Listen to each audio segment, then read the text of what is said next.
corrupt nation in the whole world. And that is because Finland deliberately took a 40-year journey to ensure that they set up a gender-balanced government and policies. And they made sure that they implemented it systematically, especially in the public service. And so because of that, today, Finland is enjoying very high trust and peace with government and citizens. And I can assure you that this thing took 40 years. It was a deliberate journey. They have women representation in leadership, in their parliament, in public service. They have policies, and then they measure their success annually. Now, it took them 40 years to be where they are. And up to today, everybody there is happy. Then let us take Afghanistan. Afghanistan in the happiness index is in 146th position out of 149 countries. It took them 5 years to move from an average country to be totally at the bottom of the pyramid. Most people think that Afghanistan started the way it was. It was when the Taliban came in. What they had built, they had so many women in the civil service, they had a high number of girls in schools, the economy was literally thriving. But as I speak to you today, the economy is one of the worst GDP globally. Their corruption index is one of the highest globally. Before the Afghanistan, the suicide and the rate of the health issues are so high. And to make matters worse, when it comes to happiness, they're one of the most unhappy countries in this world. What did the Taliban do? Number one, they have stopped education for girls completely. They had sacked all the women in the civil service, and not just the civil service, even in some of the political and other spaces. So they said women should not work. They have silenced women. Women are not even allowed to talk in public. And so many other reforms that came in. They are feeling the effect today. Just yesterday, I was watching on social media, grown men crying because they can't feed their families again. Elderly men and so on and so forth. Everything is not affecting only the women, but it is also affecting the men in that nation. So when we are talking about gender, we're not talking about gender because we just want equality. No. We are saying that equity, which simply means that when you have consideration for both sides of the table, we will move progressively forward. A lot of the men here, you have daughters. All your sweat is to send them to school. Now imagine that after all your 40 years sweat of paying school fees, at the end of the day, your own daughter cannot aspire to be a head of service, a UN country representative, an Okonjo-Iweala who is WHO and so on and so forth. It means that all your sweat has been at waste.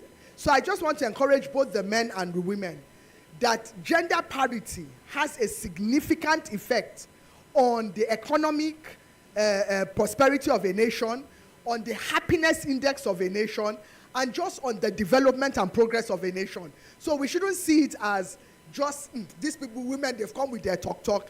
It is an essential need for us to progress in this nation. Thank you. I think she deserves a real big, thunderous round of applause. Yeah, but before I go back to our first speaker, I'd like to know, I'm curious about the situation of Nigeria. You have talked about other countries. Why we are here, we are Nigerians, we want to hear where we are. Yes, and what? Oh, don't you want to know? They want to know. So just go ahead, talk a little bit. Where do we find ourselves in the happiness index? Okay. So first, let me come down to our gender gap index. Nigeria is trying, we are at 46%. But all of us know that once you don't reach 50%, you have failed an exam. So for the gender, we are at 46%, so we still have some way to go. But let's encourage Nigeria with a round of applause. In the corruption index, my people, we are at 26%. So it goes to show where we are. As we said, money matters are dealing with us. When we look at the World Happiness Index, Nigeria is at 4%. So you can see where we are.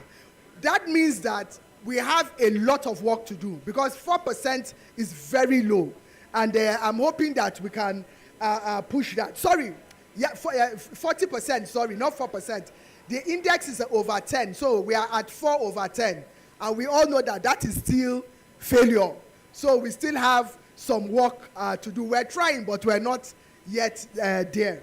And then lastly, of course, women in parliament, we are only at 4%. So Nigeria, we have a long way to go, but at least we are better than where we were 50 years ago. Can we clap for what Nigeria is doing? We are not yet where we want to be, but we are not where we were. We are moving and we are advancing. Yes. And Nigeria has ratified 75% of all protocols, resolutions, conventions for the protection and promotion of women's rights. And not all countries have done that. So the government needs, we need to give a round of applause. We still have more to do, but we are doing more. Just to buttress the importance of gender responsive service delivery, the World Bank made a study, carried out a study in 2000 in 40 countries.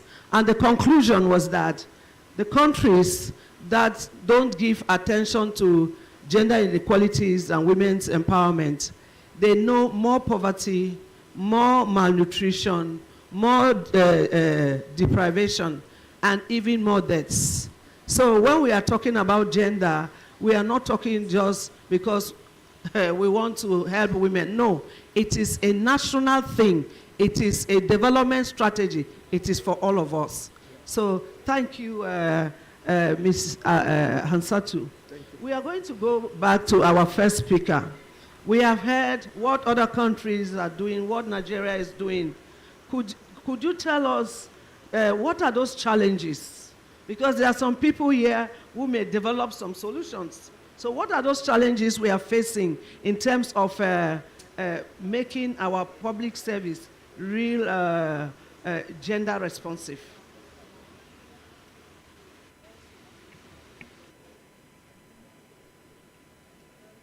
Thank you so much.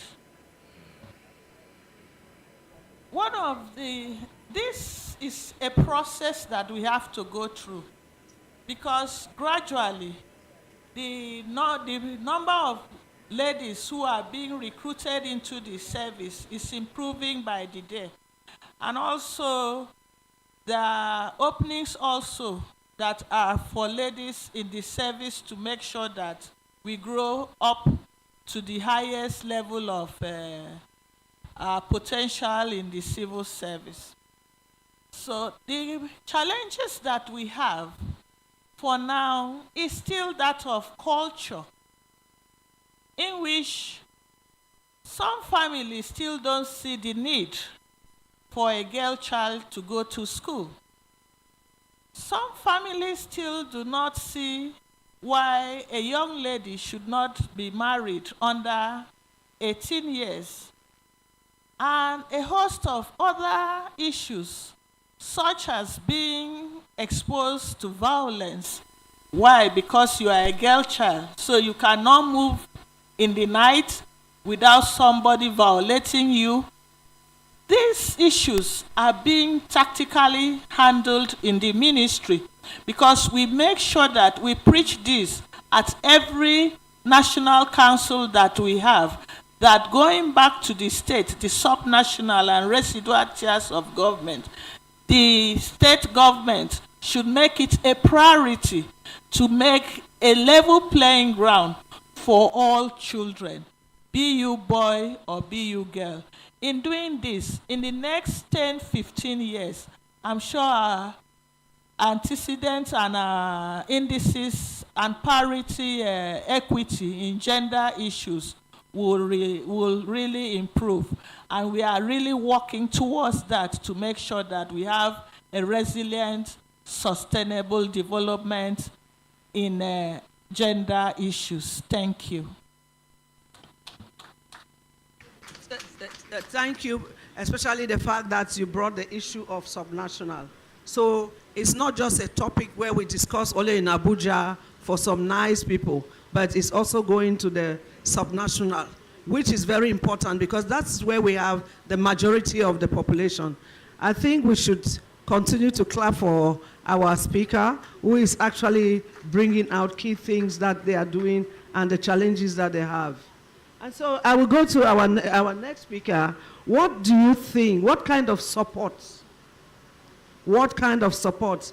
Because tomorrow is, the Inspire program is going to be launched by the First Lady. What do you think should, what kind of support should come and from who and how?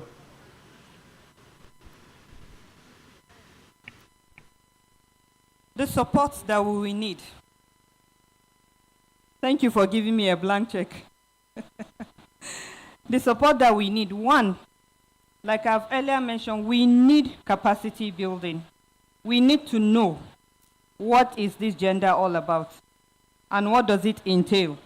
We need to know how can we have a safe work environment where it is devoid of harassment and discrimination.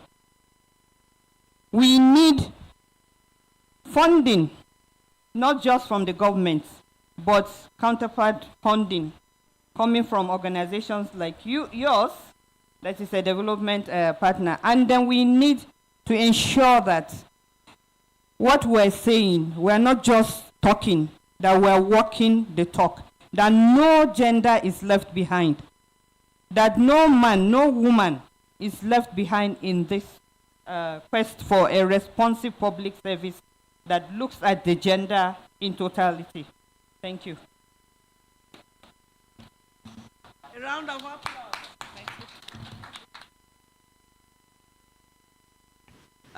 All of us who are here, that need for support is not only for maybe for some special people. We need the support too of the men. We need the support of the men. If the men don't stand up and say, no, enough is enough with these gender inequalities, we will not go further. For instance, I will tell you our Secretary General, he is a man. But when he came to United Nations, he said it must be 50-50. And today, at the headquarters, we have 50-50. When you hear about Assistant Secretary Generals, first of all, you know that the Deputy Secretary General is a woman. Yes, and a woman from Nigeria, our Hajia Amina Mohammed. You see, so it's not only women who are supposed to be interested. Men are also supposed to bring their own support. So support may not just be financial. We need support from the men, from their homes, in their offices, at the level of the nation. So I would now, before I open the floor, I will now come to Madame Hansatu. So you have told us about these two countries. Do you think it's possible in Nigeria? Thank you. Thank you, ma. I believe that it is possible, but it will take everybody collaborating together to make it happen. I want each and every one of us to understand that there's a heavy economic cost to exclusion. If you look at your house alone, we all know that the economy is not easy as it is now. And if you are the sole breadwinner, the problems, and that is the only way we can achieve it. So we can give her a round of applause. She brought the aspect of the economic aspect, the kind of what we are losing in terms of money. I just want to take gender-based violence. In Nigeria, they say that 1 out of 3 women have faced gender-based violence. And if we take 1/3, that would be about 30 million women. And just imagine that those 30 million women cannot produce because of gender-based violence. So gender-based violence has the capacity to reduce the gross domestic product even by 2 to 3%. That's what studies have shown. So that's why we are bringing these points to all of us. Let it not end only in this hall. let it go outside so that people can actually get engaged. So now I'm going to open the floor. I don't really master the time, but I'm going to open the floor, maybe 2 questions this way, 2 questions. So when you lift up your hands, introduce yourself and go straight to the question. There's one hand. Yes. So I'm seeing one hand. Yes, you can go and tell. Sometimes you may tell the person you want the person to respond. Please, you can come here. You can come there.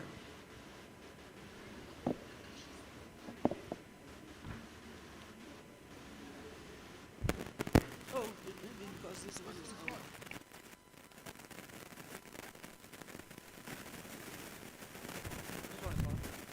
on. Okay. My name is Dr. Ime Akpan. I'm a Deputy Director, M&E, Federal Ministry of Regional Development. First of all, I want to thank the panelists for bringing up this issue. And I want also to commend the Head of Service of the Civil Service of the Federation. Because this gender issue, I saw it being played very well in civil service. I don't think we are more than women in civil service in hierarchy, men. The appointment of permanent secretaries, most of them are women. Even my director, women are more now in civil service. What I would suggest is that they should make the political perspective to also make this gender equality to balance. But in public service, I think they have made an effort to balance this equation. That's what I want to say now. Yeah, yes. Your point is taken, but there's not yet parity. There is not yet parity. I know it is at a very good position, but it's not yet parity. So is there any other question? Is there anybody who has, I don't seem to see any hand. Does it mean everything was explained? Or does it mean, okay, I see a hand over there. Maybe, I don't know, we have only this mic here. You have to come.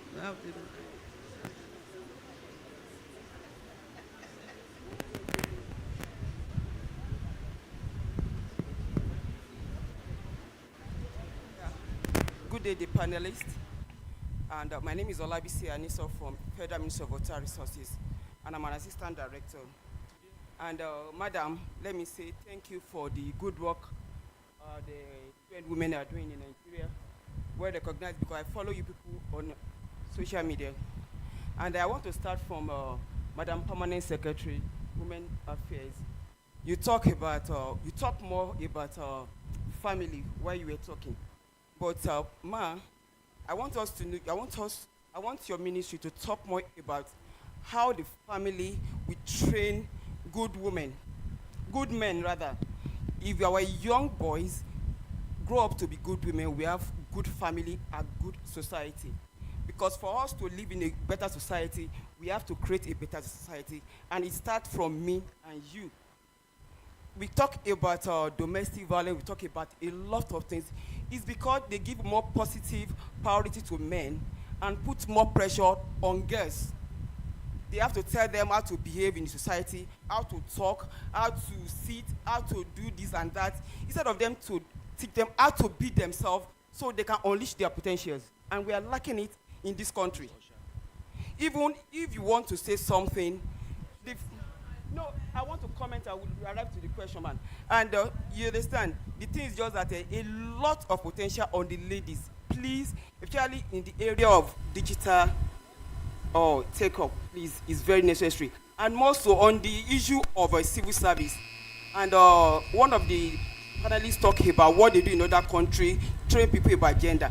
Please, government should do what we call need analysis. What do we did in the civil service? Are we happy? We cannot record happiness in Nigeria if the people that are even projecting government work are not happy. In the civil service, we are not happy. They should train us first, man, about what we do before they train us about who we are. Thank you so much.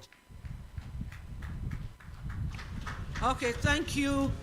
I can see another hand over there. Yes, I can see another hand over there. I think things are changing. We are not yet where we want to be, but we shall be where we want to be.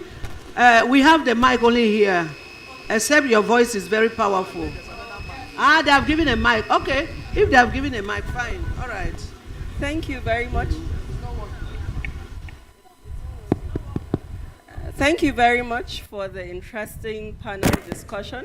From what I've gotten, we've spoken a lot about gender equality and inclusiveness in government. But I want to talk about an aspect which affects a lot of us women that have children. In the public civil service, we work from 9 to 5.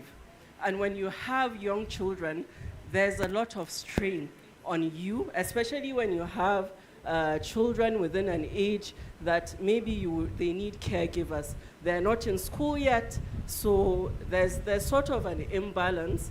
I don't know how the civil service can make family balance and work-life family balance included in civil service.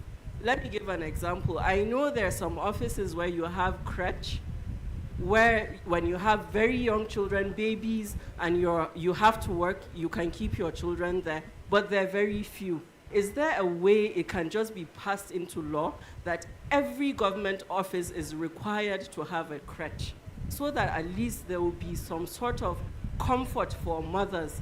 You know, you don't have to leave your children at home. They're close to you. There are accidents that happen when you leave your children with caregivers. I had a situation last year. My son had surgery. I had to take him to the hospital, get my mother to stay with him, and I had to go for an engagement elsewhere. So there's this balance that we need to achieve. Despite trying to get the gender equality, then we should also consider the social aspect for women and family. Thank you. Thank you. Yes, you have brought a very, very important part. But I tell you, I was in a program with the Minister of Women's Affairs, and they are looking into those things. Maybe I allow Permanent Secretary Women's Affairs to talk about that. Thank you, the First Lady in Blue. You and me, we are ladies, and I'm sure God has blessed us with baby boys. And I know that Mr. President declared this year as National Year of the Family. And the family is the smallest unit of government from where we now move into the community, the ward, the state, and the national. For us, in the Federal Ministry of Women Affairs and Social Development, as well as when I was in the Federal Ministry of Innovation, Science and Technology, we identified the boy child as the pillar of the society, the pillar of the family. So we invest in them. If we had come with our clips to show, I'll show you how much we have done for the boy child. For this year, 2026, we recognize nationally the International Year of the Boy Child. Which date is that date? The International Day of the Boy Child. It was recognized on 16th of May this year to show you the importance that we play on the boy child. And my principal spoke so well and much to the boy child, the boy children who were there with us on Saturday. And yesterday, we were also with them at the State House Banquet Hall, where the boy child is the emphasis of the society. If they are not properly trained, they cannot be men, they cannot be husbands, they cannot be uncles, they cannot be cousins. Special care, special support to be able to care, special support to be able to follow their career, follow their career, to be able to follow their businesses, to be able to participate in, to be able to follow their businesses, to be able to participate in politics. So, over to you. Thank you, ma. She will also add to it. My sister said time for work is 9 to 5. No, it is 8 to 4. And there was 8 to 4. And there was a circular that asked every ministry, department, and agency, to create crèche in all the civil public service. Crèche in all the civil public service. Thank you, my sister. You asked. Okay. Thank you very much. Sister, you asked. Okay. Thank you very much. There is a circular, yes, and I want to say that this civil service is an empathic service. That is why we have things we call compassionate leave, and there are situations when you are facing, you meet your superiors, let them know, my child is in the hospital. I'm sure anyone that has a human feeling will not tell you to come and work. That schedule can be given to another person in the interim so that you'll be able to take care of your family, because your family is what you go back to at the end of it all. So you need that family. When you retire after 35 years or 40 years, the case may be in some ministries, you go back to that family, and if you don't have one, the civil service may not be there for you. So the civil service has an empathic face. The rules and regulations were also made by us, and there are times that you have exceptional situations that you may have to look at the rule through your human resources department to say, in this case, we need to consider giving this person some days. We know there are parents that have asked from the ministries, asking to go and treat and be there for their children or their spouses, and we do consider that, yes. So, and then secondly, what I will say is, for everyone working in the service, we need a work-life balance, and that is part of the trainings that even if the public service doesn't train you, you need to know how to. You know yourself best, so you need an intrapersonal training, who you are, what you can do, how you handle stress. And then you need an interpersonal training, how you relate with other people. So I think that is part of what we can do for ourselves while we are waiting for the public service the civil service to even train us more. Identify where your strengths are, where your weaknesses are, who you can leverage as a social capital or a help in the times you have need, and what you can take and what you can't take. We have many people. Sadly, in my ministry, somebody committed suicide some months back. So there are many people walking around that have mental health issues, but they are not talking. And all they need is just to be able to have someone to listen to them. And that is why in our ministry, the head of service graciously gave us a department that is concerned with youth health and mental and psychosocial affairs, where not only the youth, but even the staff, we're looking at how to train the staff on how to cope. You need coping mechanisms to work in the service. We know that even though it is 8 to 4, there are times that you need to overstretch yourself, like she was saying, and for you to be able to deliver maximally. Okay, so I will add to that. That's my addition to what she has said. Thank you very much. Thank you very much. And I just want to add that the Ministry of Women's Affairs is already working on the care economy. The care economy brings a lot of advantages in that women will have places, qualified places, safe places to keep their children. And It also helps women to be able to focus on their work, their businesses, because somebody else is providing that service, and a service that is safe, a service that is regulated. So as a permanent secretary of Women's Affairs said, it is already launched. It will continue. It takes some time. We cannot have it just now, but it will happen. So I think let's take the last one so we can round up and start going for the opening.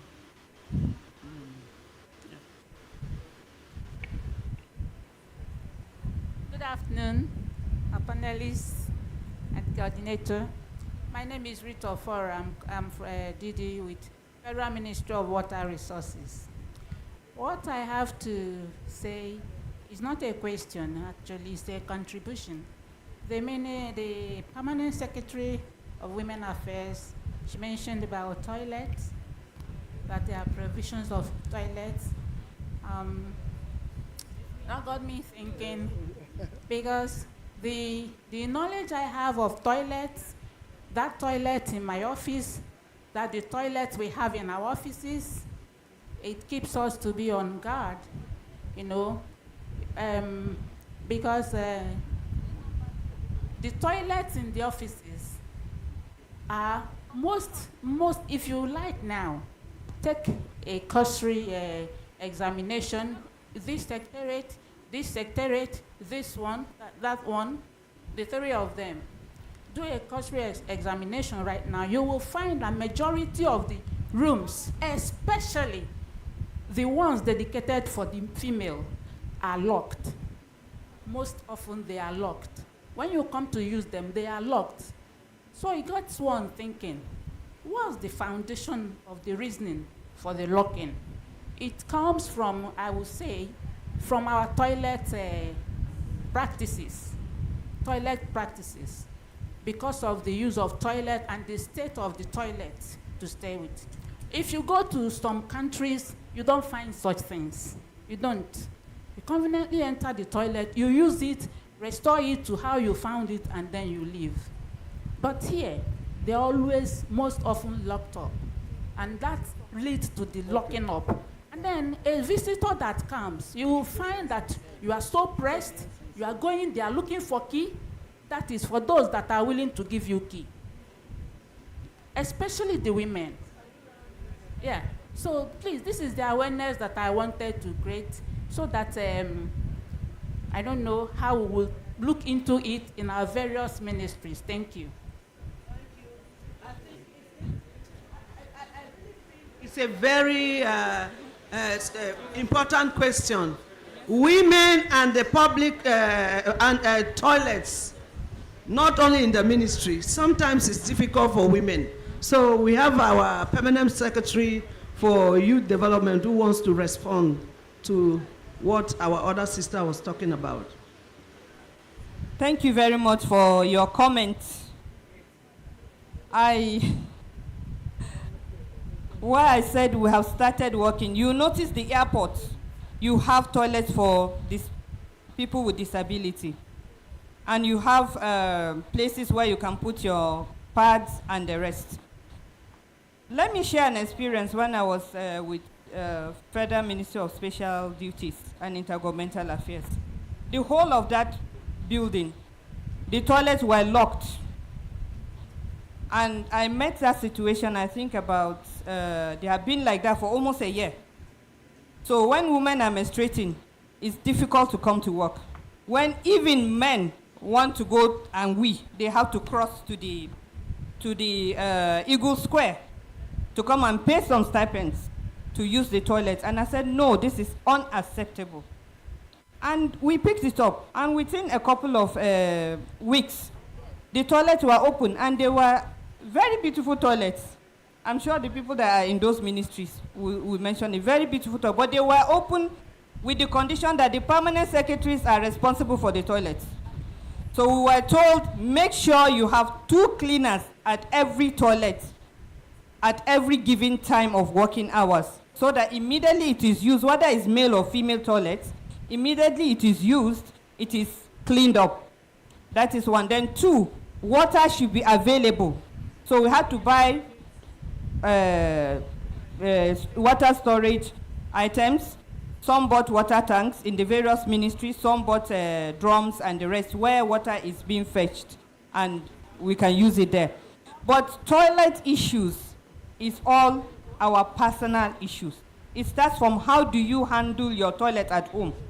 Anybody that knows hygiene, the first place you look at when you go to a house, ask for the toilet and the kitchen. Yes, toilet and the kitchen.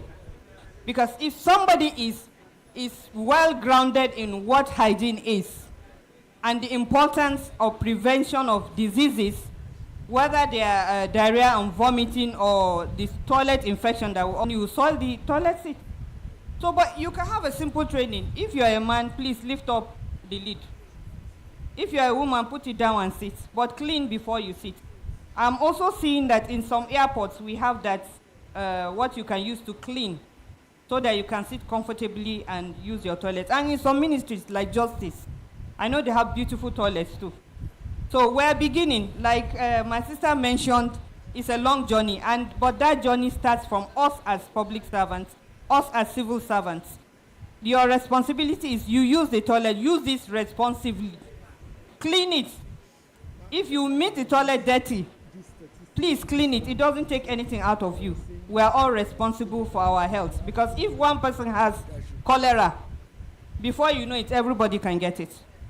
So let's take good care. Let's imbibe good toilet hygiene as civil servants, as public servants. Thank you. Thank you. I think the discussion is becoming very, very interesting. It's getting to real practical life. Yeah. It's showing the realities of how we live our lives. But it's also giving us ideas on what should be done, what we could do to make sure that our working in our offices is enjoyable.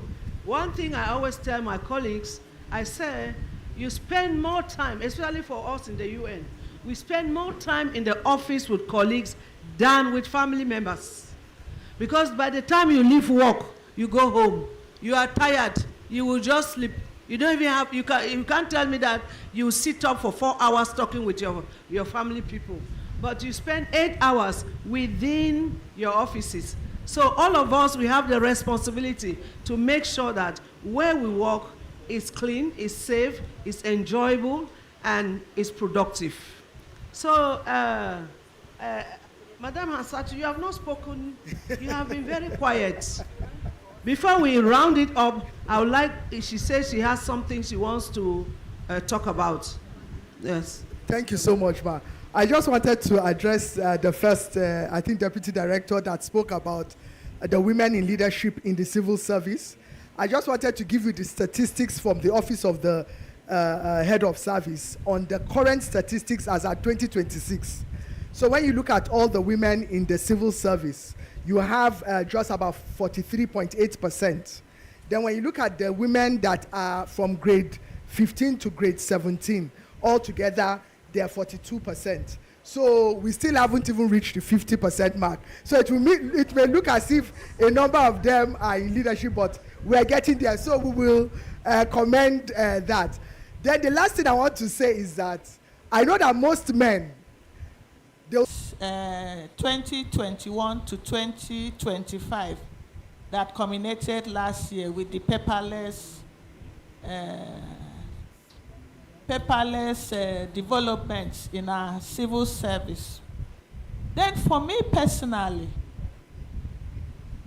going to Federal Ministry of Women Affairs and Social Development, I didn't actually understand the need for that ministry. But as I was trying to research to improve in my service delivery, I realized something which I wish to share, that the death of the father of the family can completely destabilize that family. But if a woman is properly educated and economically empowered, she can carry the dreams of her husband and the entire family the community, the society to the highest level. And that is what I learned from that ministry. People might look at it and say, what is Ministry of Women Affairs? It is a very critical ministry because it cuts across all sectors: economy, political, security, infrastructure, financial. Think about it, governance. My brother talked about issue of not having people in the National Assembly, the State Assembly. Why? Because women are not given equitable access to economic power. You cannot take those decisions. He's from the same ecosystem with me, and especially in the Akwa Ibom, the Ekpo society still restrain women from achieving their potential. So, leaving this hall, everyone should not look down on any ministry. All the ministries that the federal government has at one time created has its values that enlightens the society. And if we work individually and collectively and collaboratively, we can achieve that triumph that we need for Nigeria. Thank you so much for coming out today to be a part of this story. Thank you. God bless all of you. God bless Federal Republic of Nigeria.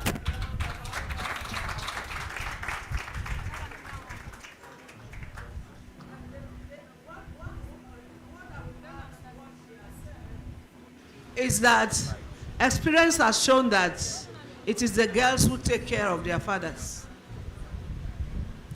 I don't know whether it's true. Okay, and again, we are saying, our culture is saying that, like for health services and other services, women should provide services to women. So if they don't go to school, if they are not empowered, like she was talking about, how can women serve other women? And I want to say that the NBS says that 22% of all households in Nigeria is led by women. And most often, those women are widows. So if we leave those 22%, that is about 40 million people that will live out of development. And that 40 million people, they are bigger, they are more than Cameroon, where I come from. Cameroon is about 30-something million, you see. So it's very important. The Ministry of Women's Affairs is very, very important.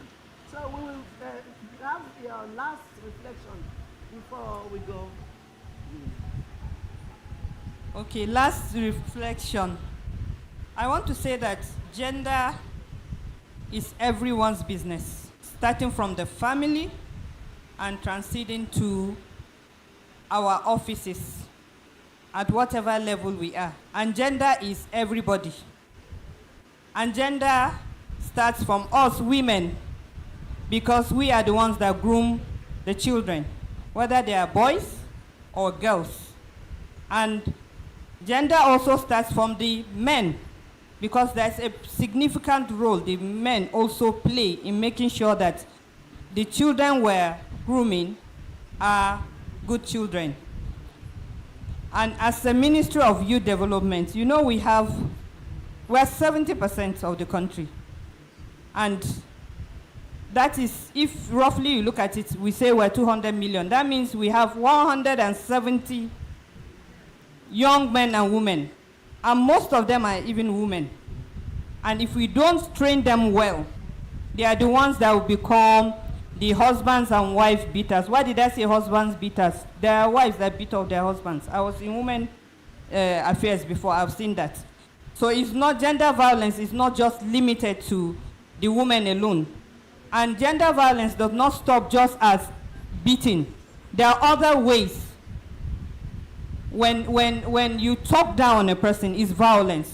Even in our offices, there are some of us that we personalize how we talk to our staff. So it starts from us, as the civil servants, as the parents, as family members. And the family remains the bedrock of the family, of the nation. The future is here. The future is the youth. And we can see, those of us that are older, you know what it was before and what is happening now. So more than ever before, the theme that His Excellency has given this year is in order, because they are all coming from a family. If the youth are out there doing what they are not supposed to do, then the family system has to be revisited and revitalized. Thank you very much once again. Thank you, thank you, thank you. That was powerful. Let's hear the only person, one of the person who is not a permanent secretary. Let's hear her last. Mine is just a sentence. Gender equity is for development, progress, and prosperity. So let us just join hands to make it happen in this nation for all of us and for our children yet unborn. Thank you very much. Thank you. I also want to sincerely thank all our panelists. They did justice to the theme that we were handling. They know what they are saying. They are practicing it every day. I want to thank all of you, this distinguished, excellent women, for taking this time, being here, talking to all of us. I also want to thank all of us who attended, those of us who are here. As we said earlier, we're not expecting to have all these men who are here.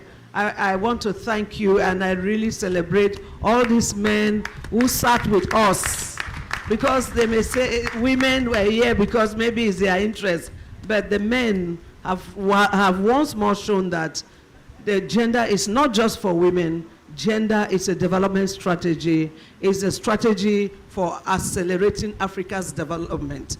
If you ask me why I have done gender for 40 years, I will tell you it's not because I'm a woman. It's just because I'm convinced that that is the quickest way to get our people out of underdevelopment, to get our people out of poverty, to get our people out of misery. And I will leave you people with this. Any nation that will put 50% of its energies, capacity, competencies out of development would delay that development. Yes, would delay that development, because it's like the bird that wants to fly with one hand or one wing. I've never seen a bird flying with just one of its wing. So if we neglect gender equality, we are actually neglecting the people. The African wars that we have witnessed, at least in my own age, in Africa, has been around people feeling that they are excluded from decision making, people feeling that they are excluded from resource distribution, people feeling that they have been excluded from their own areas. Then they go and maybe team up and start bringing problems. But if we can be people-centered, can be pro-poor, we can be citizen-centered, we can go to what we call leaving no one behind. I tell you, Africa will develop faster, and Africa will develop better, and we will witness sustainable development in our lifetimes. Thank you for being with us. Thanks. Okay. All right, so we'll take a group picture.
disruptions, and we know there are many, while we reorganize. And results, because citizens everywhere are done waiting for potential. They want delivery.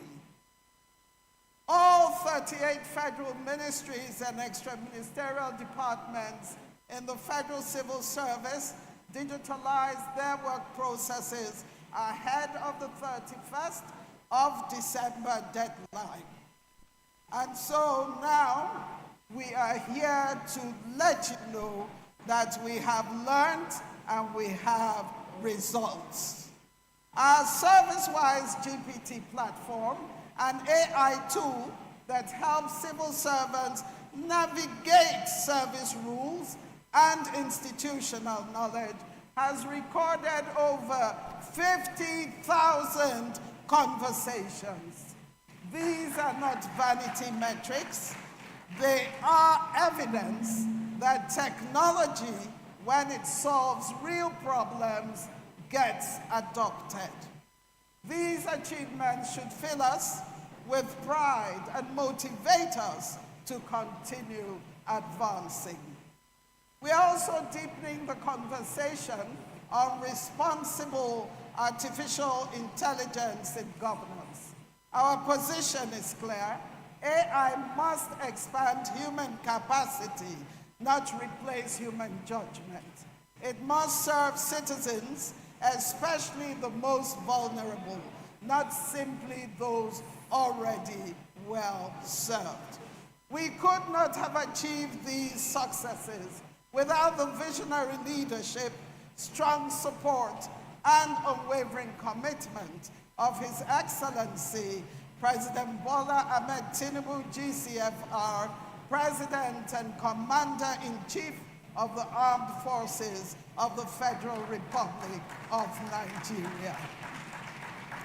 Mr. President has set a clear tone for performance, accountability, and results. The Federal Civil Service moving faster, thinking bigger, working smarter, and delivering better. For the confidence and support, we remain grateful. Now, the architecture of this conference, ICSC 2026, is structured across 8 stages: aspire, innovate, activate, accelerate, accomplish, rejuvenate, transform, and impact as a deliberate progression. They reflect the journey that genuine reform takes from vision through implementation to making gains last and delivering lasting results. The 3 roundtables will tackle the future of work in the public sector, partnerships and collaboration, and financing reform under fiscal pressure. They are not designed to generate the usual friction that produces insight. They are designed for comfortable consensus. The deal room is our most consequential innovation this year.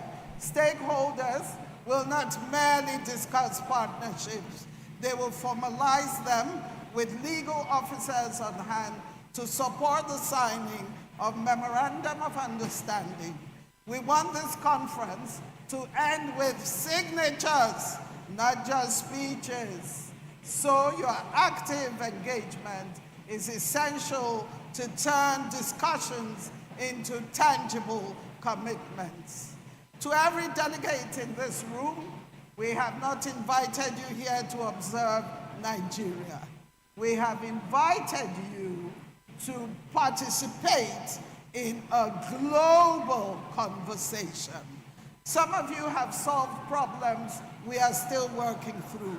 Some of you are working through problems we have recently solved. That is exactly why the diversity in this room is an asset, not merely a courtesy.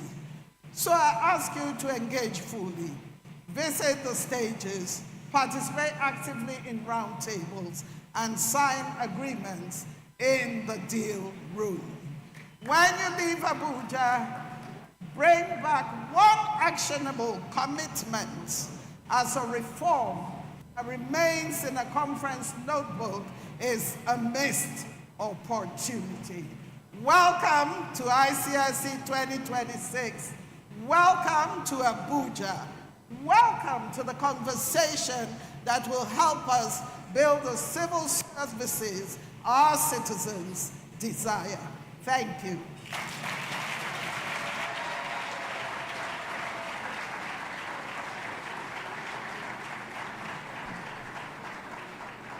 Very well delivered, eloquent, with so much poise and elocution. Please, can we give it to her one more time? The chief host of this event, ladies and gentlemen, please celebrate with me a distinguished patriot and icon of excellence and a gracious host of this prestigious conference, Mrs. Didi Esther Wilson-Jack, OON, MNI. One more round of applause, please, just as it takes her set. Your Excellency, our very dear President, ably represented here by the Secretary to Government of the Federation. Today, Your Excellency, the President of the Federal Republic of Nigeria, President Bola Ahmed Tinubu, represented today by His Excellency, the Secretary to the Government of the Federation, Dr. George Akume, honorable ministers, and of course, the head of the Civil Service of the Federation and other senior officials here. Ladies and gentlemen, please allow me to stand on protocols already observed. I thought I was going to get away with it because they'd removed the podium, so I thought I wasn't going to have to speak, sir. But I am very honored to be here, and I wanted to start by thanking the head of the Civil Service of the Federation, Mrs. Didi Esther Wilson-Jack, and for inviting me to deliver some goodwill remarks. And I wanted to say congratulations to you, Madam, for this second International Civil Service Conference. I was at the first, the inaugural one last year, and it set an impressive bar, an impressive baseline for sharing lessons of what's going on in Nigeria and also more internationally. And I was delighted to hear we have many more international partners here this year than last, so my congratulations. And I think a round of applause for Mrs. Wilson-Jack. And I listen to you, Madam, and absolutely I agree that we can all learn from each other. We meet at a time of very significant global uncertainty. Conflict in the Sahel, in Ukraine, the Iran crisis, and all the spillover effects. Technology, artificial intelligence. I remember, Madam, last year you gave a presentation on AI. And of course, AI brings new capabilities. And I think Honorable Minister Dr. Tunji Ojo gave an incredibly inspiring speech earlier on the use of technology in your transformation process. But we also know that these new technologies bring new risks. Finally, of course, geopolitical shifts. We live in an uncertain world. Multilateral cooperation is more difficult sometimes. And we all need to build new partnerships and alliances. And all public servants, including in my own country, are struggling with these uncertainties, with these challenges. So in such challenging times, the role of all of you, the civil service of the Federation, the public servants from other countries, our role is ever much more important. And we are delighted to learn from Nigeria. You know, the United Kingdom has sought to step up our partnership because of the reforms, economic and more broadly, under the Renewed Hope initiative. We are already seeing in Nigeria higher investment and higher growth, but also some impressive resilience to present global challenges.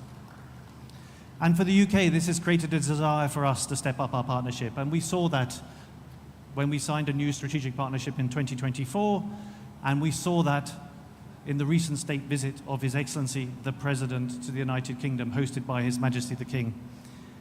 And these diplomatic partnerships, they have to be based on delivery and results. And we were really delighted that we, between us, agreed over $1.5 billion new investment dollars worth of investment in agriculture, in infrastructure in Nigeria.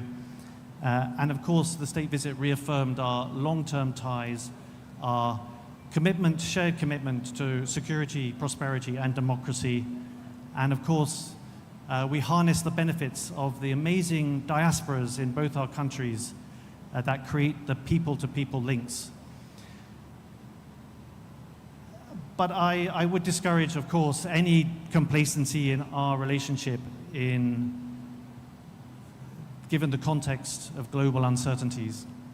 And reforms of the economy, of the civil service, of any country take time. They need sustained attention. They need the energy that you are injecting, Madam, into the accelerate and all the 3 R's that you mentioned: reform, resilience, and results. Very topical for today's world. But SGF and Mr. President, our countries share a strong and enduring partnership. I'm delighted that the head of civil service has sought out international partnerships, not just from us, but from all the other international partners. We all have issues to learn from each other. But I am particularly delighted that the UK and Nigeria, partly because of your leadership, Madam, continue to cultivate a number of peer-to-peer relationships. That's also in finance, between our central banks, it's between our health agencies, it's between our tax authorities, but most important for today, between our Cabinet Office, your office, between your delivery units and our equivalent in the UK. We're very grateful for the open partnership that you have helped to cultivate. All helped, of course, by diaspora people in both our countries that know both our systems, which is wonderful. So let me end this message of goodwill. I really hope that everybody is able to identify key lessons in all the wonderful stages throughout the venue. I really hope that we get to build the reforms, we can deliver more results, and we can all cultivate our resilience in the year ahead. And I hope that the insights from this conference will inspire us all to do better as public servants and make lives for our citizens in all our countries better. Thank you very much.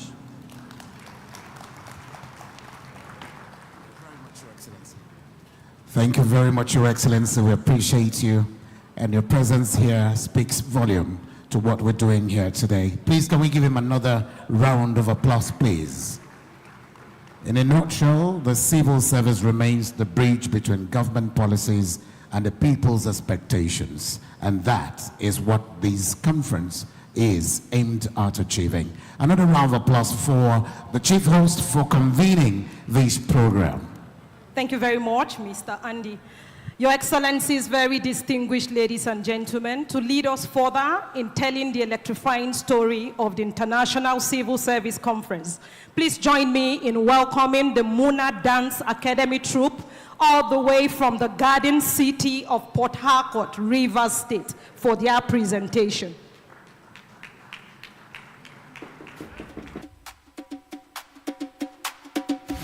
From every corner of the land, hear the call. From the winding creeks of the south, from the ancient cities of the center, from the deep forests of the east, from the restless cities of the west, and from the far-reaching plains of the north, let every culture speak.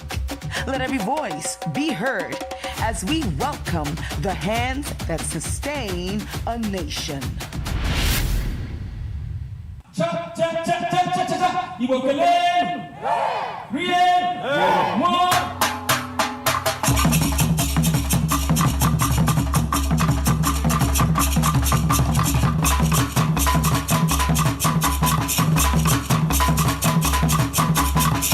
Mun zo gurin nan domin zaman lafiya da mutunci da amana. Muna gaishe da mutanen wannan guri, ina kwananku, ina gajiyanku. Yanda kowa ya zo gurin nan lafiya, Allah ya komar da kowa gida lafiya.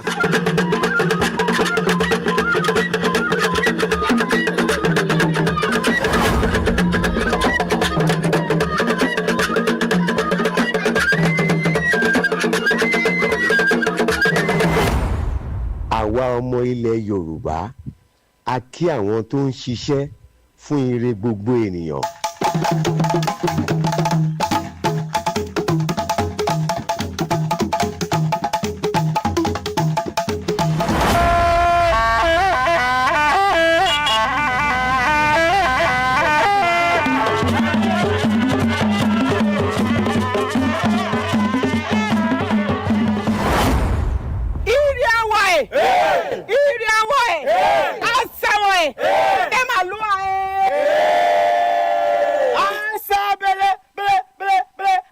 va prier. Ohé, ohé, oui, wa,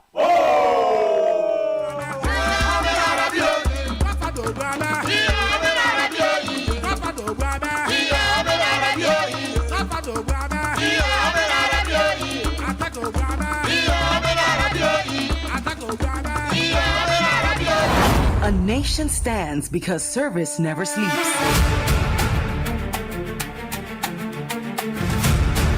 Through wisdom, duty, and sacrifice, the hopes of millions are carried forward.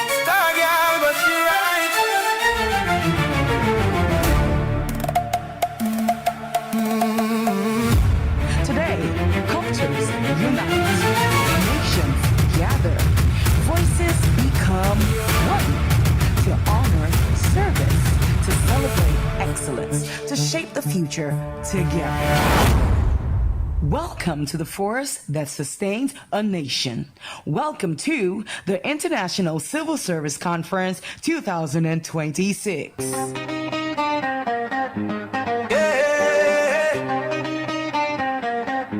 Nigeria, stand up. Make way, make way. The commander-in-chief is entering. From the city to the capital ground, hear the drums and the voices sound. Leader of the nation, steady and strong, moving the people and taking us on. The flag is waving high today, progress rising in every way. President Bola Ahmed Tinubu arrived. Forward we go, Nigeria rising, let the whole world know. Together we stand, together we fight.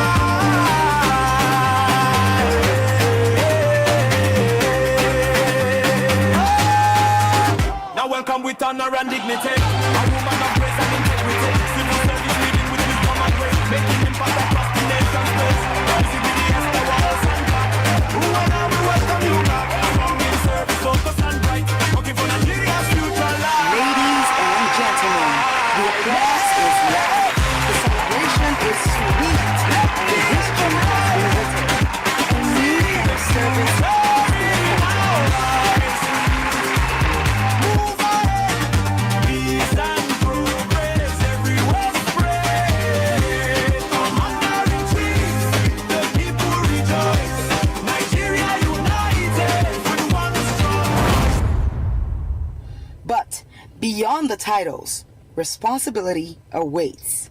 Because after the handshakes, after the photographs, after the praises of Carry Go, work must begin. Bus by 4. Why you still there by 6? Now office life be this. Bus by 4. Why you still there by 6? Now office life be this.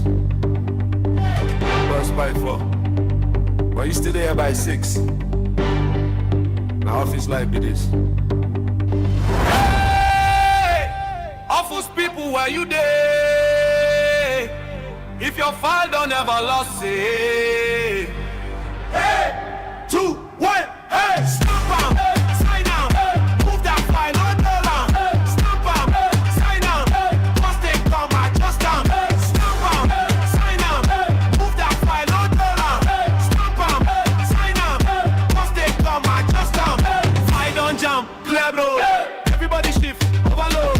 Double 2 table, pass and go. If you miss once, while I go blow. Left, right, stamp, sign, move that body in a straight line. Delay small, you go pay, fine. Office dance, but we still shine. 805, you dey sneak inside. Houseman eye sharp, nowhere to hide. Chair go squeak as you quickly slide. Act like say you don't there since time. Printer jump, hit them twice. Network slow, you roll your eyes. Madam call, you act all nice. But your mind they launch and rise. When I would that file, move. No go down for line. No. If you slack one time, move. Now your head go sign. Stamp on, sign on. Move that file, no alarm. Stamp on, sign on. Once they come, I trust them. With her team beside her, she steps into the office of service, a place filled with files, paperwork, shells, and systems that have carried the nation for years. This is where long hours live. where paper moves from table to table, where signatures may travel slower than dreams. Tea break turn mini party. Everybody laugh like they know all I did. But once I got show for the lobby, everybody back to seriously. But perhaps, just perhaps, change is knocking the door.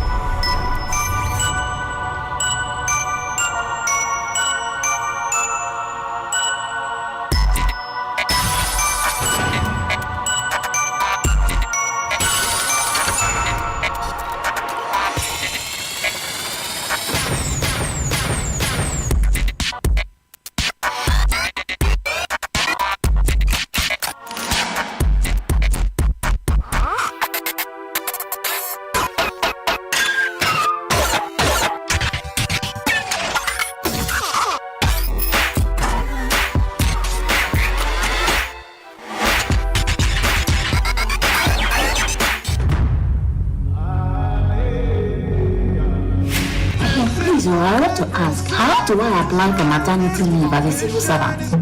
To apply for maternity leave as a civil servant, you'll generally follow the procedure outlined in the public service rules.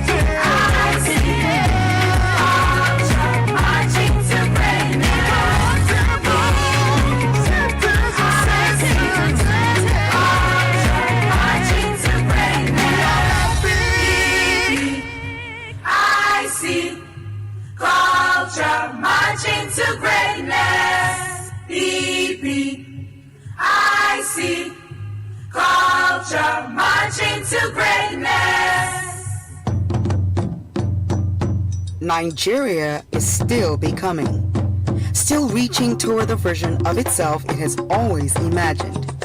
And behind that movement, behind policies, ministries, institutions, and public trust, is the civil service. Not perfect, not without challenge, but willing to evolve. Because reform does not begin in comfort. It begins in the decision to do better, to move from systems that once struggled under the weight of time into systems becoming faster, smarter, and more connected. From service that once felt distant to service becoming more accessible, more responsive, more human. And perhaps that is the real meaning of progress. Acknowledging there were challenges, but refusing to remain where we used to be. Because the strength of a workforce has never been in sameness. It is in variety, in inclusion, and the understanding that creativity and excellence are not limited by physical ability. Somewhere along the journey, somewhere between reform and resilience, the anthem began to sound a lot less like music and more like memory. This is the Federal Civil Service. We are marching to greatness. History will remember our courage to evolve through resilience, reforms, and results.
We hold the line, rain or sunshine, we still shine.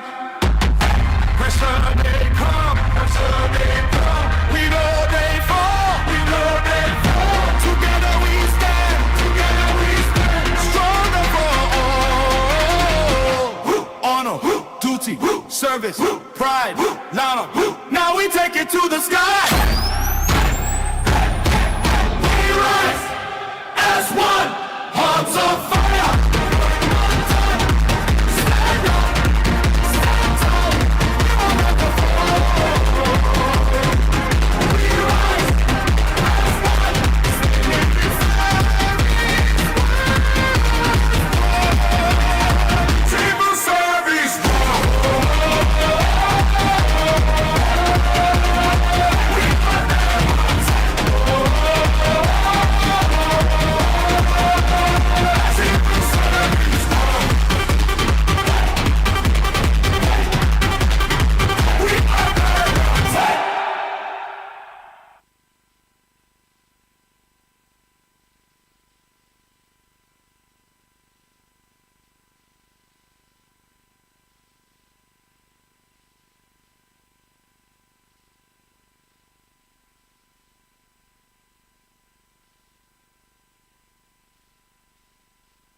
Very distinguished ladies and gentlemen, you agree with me that that was a beautiful and energetic performance by the Muna Dance Troupe. They told the story of the civil service transformation very beautifully. They highlighted our enterprise content management, the digitization of our processes, our paperless policy, and also the service-wise GPT, which has made work very seamless in the civil service. And the EPIC culture, of course. Civil servants are now EPIC, efficient, productive, incorruptible, and citizen-centered. No thanks to our amiable head of the Civil Service of the Federation and her team of transformative permanent secretaries. I think they deserve a better round of applause. Thank you very much. Mr. Andy, over to you. Thank you very much. Your Excellency, our special guest of honor, and our distinguished guests from different parts of the world. I'm going to be introducing a man, our leader, who was led with purpose, who is still leading with purpose, who is also leading with unwavering commitment to national renewal, economic transformation, and democratic governance. And his leadership has continued to shape the future of our dear nation. Under his visionary leadership, Nigeria continues to pursue reforms aimed at strengthening institutions, empowering citizens, and building a more resilient, prosperous, and a very virile nation for generations to come. He is not here in person, but he has been represented today by a man who is an accomplished statesman, a seasoned administrator, and a patriot of uncommon dedication. As a former governor of Benue State for 8 consecutive years, distinguished senator of the Federal Republic, former minister of special duties and intergovernmental affairs, and today stands pretty very tall as the Secretary to Government of the Federation. His remarkable journey in public service reflects not only experience and loyalty, but enduring commitment to nation building. Distinguished ladies and gentlemen, the leader I talk about is His Excellency Bola Ahmed Tinubu, GCFR, President and Commander-in-Chief of the Armed Forces, who will be speaking through an elder statesman and a patriot, an icon per excellence. Please join me in welcoming His Excellency Senator George Akume, CON, Secretary to Government of the Federation, whom the President of Nigeria will be speaking through. Can I have that round of applause one more time for him? He's speaking from here. No, it's okay. We want it in the middle. We want it here. Because of the Please bring it back here. Bring it back. Good morning, sir. Good morning, Your Excellency. Sir? So where do I stand here? Yes, sir. Okay. Please be seated. I'll be seated. The glasses, yes.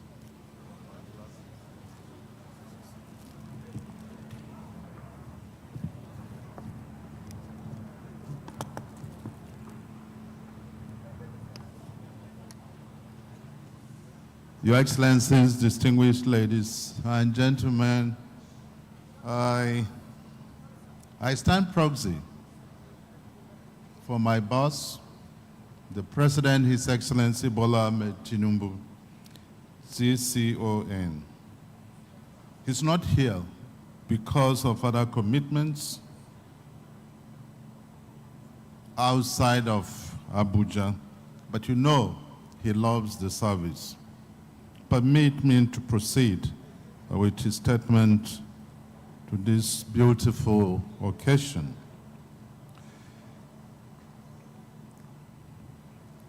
It is a profound pleasure to return to this assembly of dedicated public servants and global partners. About a year ago, we gathered here to flag off a bold vision for a rejuvenated, innovative, and future-ready civil service. Today, we return not merely to review progress, but to acknowledge the first fruits of that collective effort. The theme of this year's conference, Reforms, Resilience, and Results, is not just a slogan. It is a statement of intent and a measure of our progress. It reflects our transition from aspiration to execution, and from execution to measurable impact. In the past 11 months, the Nigerian public service has moved beyond plans and policy declarations. It has tested its systems against global economic pressures, domestic service demands, and the urgent expectations of citizens. The results we see today speak to the resilience, commitment, and adaptability of our workforce. Under the renewed hope agenda of this administration, we promise a government that works for every Nigerian. We recognize then, as we do now, that no policy, however sound, can succeed without a capable, disciplined, and high-performing civil service to implement it. You are the engine room of national transformation.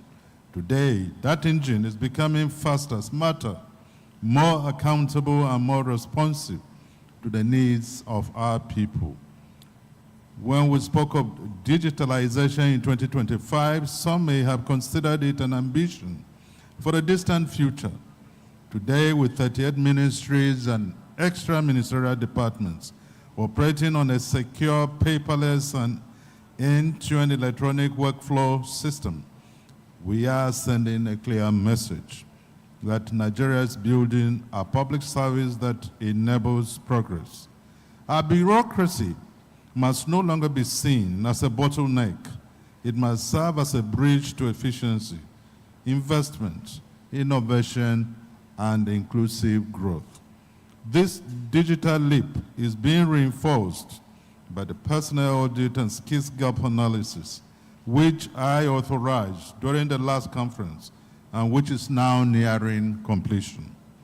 We are no longer relying on assumptions about our capability and capacity.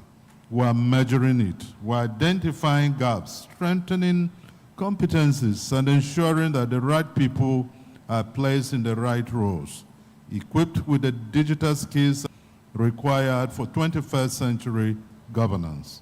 A few days ago, at the Africa Chief Executive Officer Forum in Rwanda, I spoke about Nigeria's bold digital infrastructure ambition through Project Bridge, building resilient digital infrastructure for growth. As we accelerate our digital transformation journey, we welcome investors and partners to participate in Nigeria's digital infrastructure ecosystem. This is a critical foundation for jobs, business growth, innovation, public service efficiency, and expanded connectivity for millions of Nigerians in the digital economy. Accordingly, all ministries and extra-ministerial departments are hereby directed to sustain and deepen their digitalized work processes. Agencies are also directed to adopt digitalization across their internal operations and service delivery systems. The era of manual inefficiency must give way to a culture of speed, transparency, data-driven decision-making, and citizen-centered service. I wish to specifically commend the head of the Civil Service of the Federation, Mrs. Didi Esther Wilson-Jack, for her exemplary leadership in driving the Federal Civil Service Strategy and Implementation Plan 2021 to 2025, which has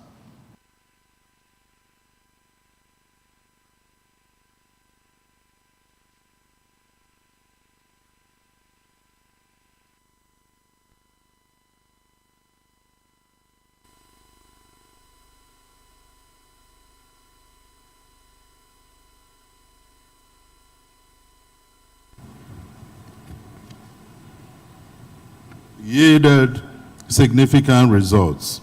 The integration of innovative tools, including the ServiceWise GPT, demonstrates what is possible when visionary leadership is matched with disciplined execution, institutional ownership, and a clear commitment to reform.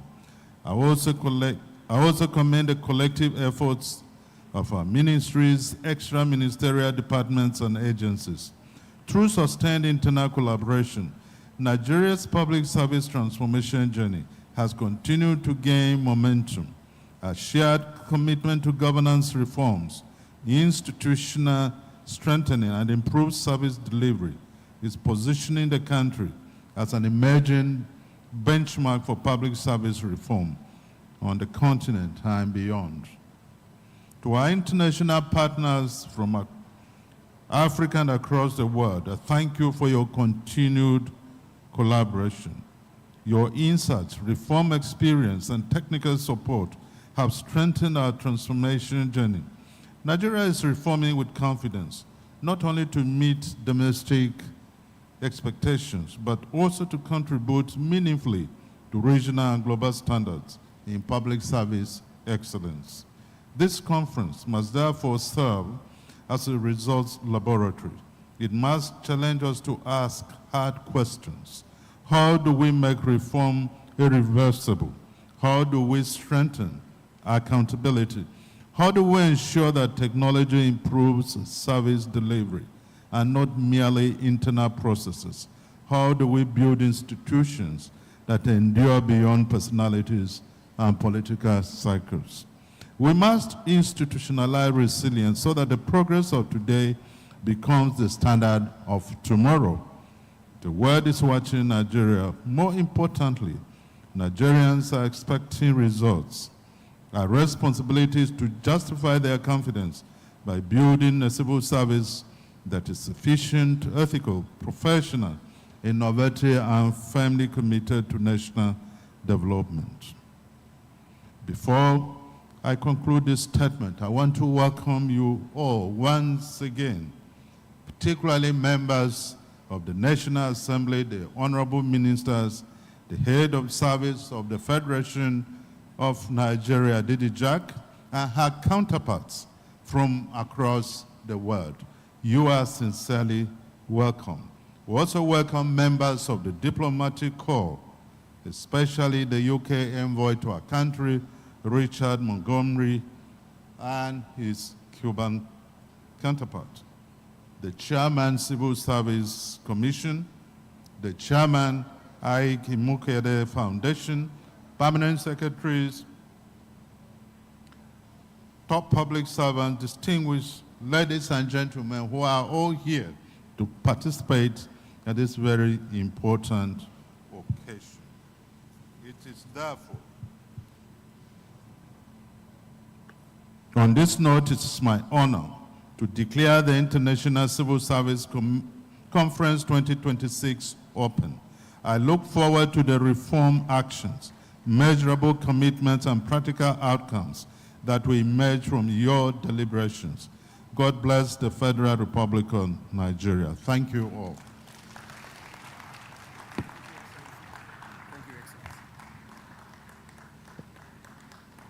We can do better with that round of applause for the President, Commander-in-Chief of the Armed Forces of the Federal Republic of Nigeria, speaking through the Secretary to Government of the Federation.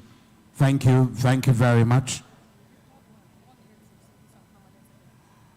Your Excellency, just as you take your seat very briefly, please be seated briefly, Your Excellency. Please, thank you very much. We want to welcome the Honorable Minister of Industry, Trade and Investment, Dr. Jumoke Oduwole. Would like to welcome you. And also want to recognize members of the diplomatic community that have just joined us, the ambassadors of Tunisia, the ambassador of Algeria, and the ambassador of Cuba, respectively. We would like to welcome all of you. Thank you very much. We'll be having a photo opportunity with the President and Commander-in-Chief of the Armed Forces. And that will be done on the stage. We're going to crave an indulgence. It's going to be a brief walk to the stage, and the head of Civil Service of the Federation will be leading the President, Commander-in-Chief of the Armed Forces to the stage for pictures. But before that, I'd like to invite all the ministers and members of the Federal Executive Council that are here to please come up to the stage and wait for the minister and the head of service who will be leading him to join them. Honorable ministers, please. Can we have the honorable ministers join us on this platform? It's going to be done up here. Yes. Honorable ministers, please, can I have you join us here on this platform? It is when we are settled that we can invite the President, Commander-in-Chief of Armed Forces of Nigeria, represented here by the Secretary to Government of the Federation. Members of the Diplomatic Corps, please be on standby as well. And then the very third batch will be our distinguished, that will be the second batch after this. Honorable ministers are already on standby. They're here on stage. May I invite the head of civil service to please invite the President to please join her over here. And of course, after this batch, we'll be inviting members of diplomatic community to also take their turn with a photo opportunity with the President and Commander-in-Chief of the Armed Forces represented. Members of the diplomatic corps and development partners will take their turn together. That will be immediately after this. Your Excellency.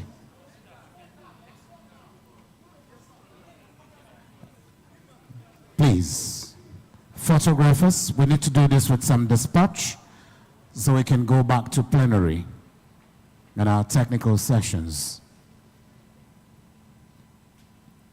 Members of a diplomatic community and development partners, please, you're up next. Thank you, Honorable Ministers. The SGF and the head of civil service will remain.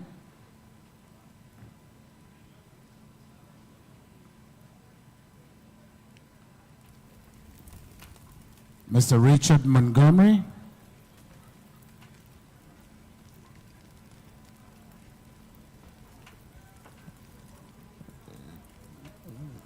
The ambassadors closest.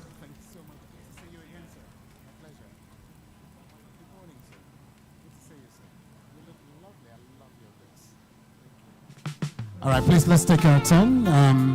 Your Excellencies, members of the diplomatic community and our development partners.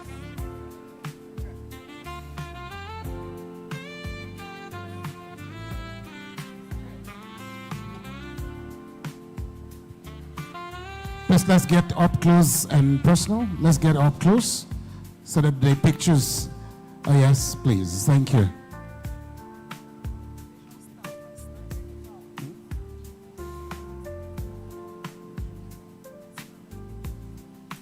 Okay. All right. Photographers, are you done?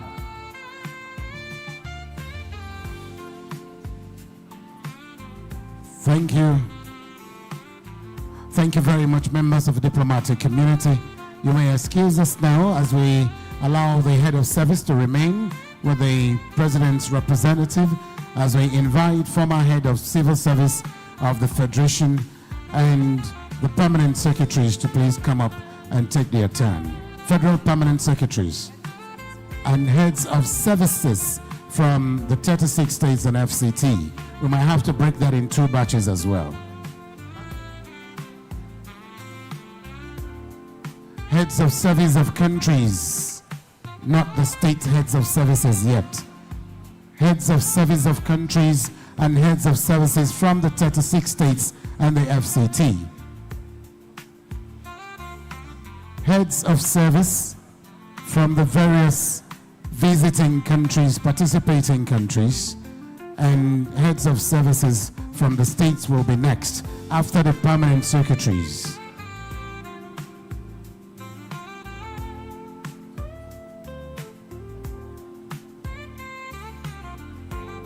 If the permanent secretaries are very many, we might break it down to 2-second batch.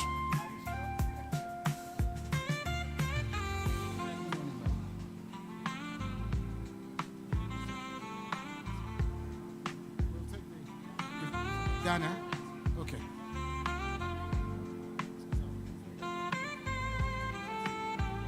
Yes. Okay, please, Your Excellency, we might have to break this.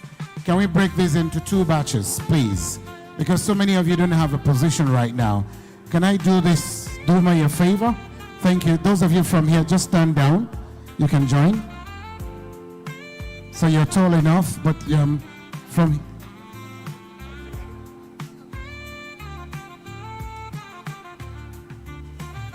Okay, please, all of you join. We'll try. It's the beauty of staying together like that big broom that you all represent, the strength of a broom. They say you can all join.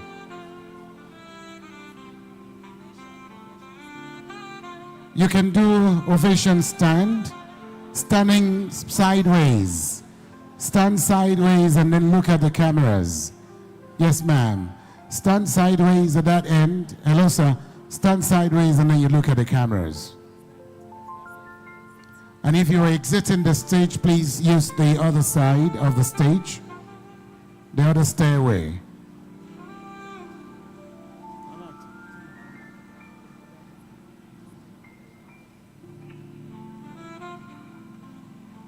Thank you very much. The next batch, heads of service from the states. Heads of service from the states and from participating countries. Heads of civil service from the participating countries and the 36 states and the Federal Capital Territory. Heads of civil service from the visiting countries and 36 states of Nigeria and the FCT. Can we do this with some dispatch, please? Heads of service from the states and heads of service from the participating countries.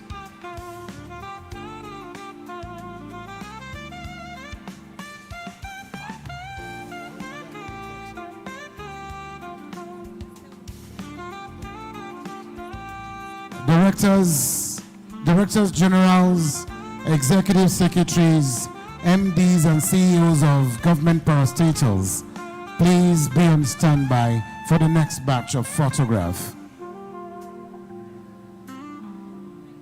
Thank you very much, heads of service. You can join. Thank you very much. Can we have the Directors Generals and Executive Secretaries and CEOs of government parastatals?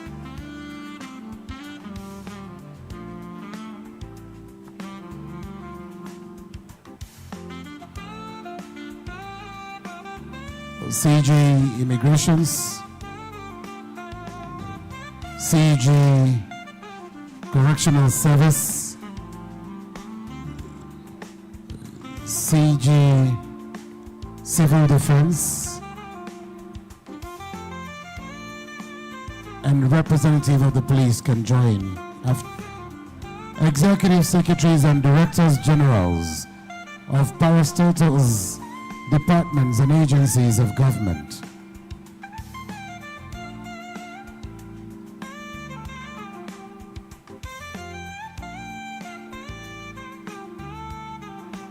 Directors Generals and Executive Secretaries, MDs and CEOs of government agencies.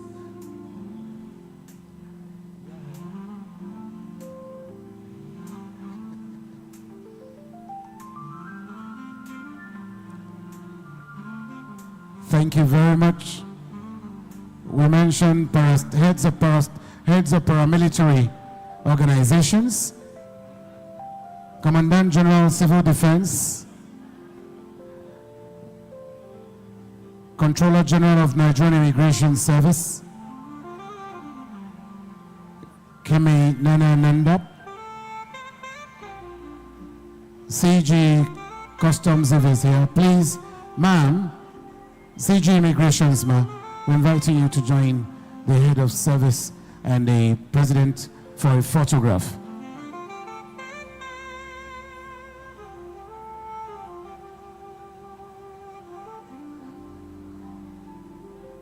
Including the rep of NDLEA.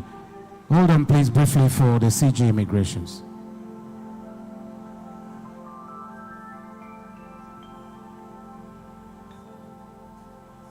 Ma'am?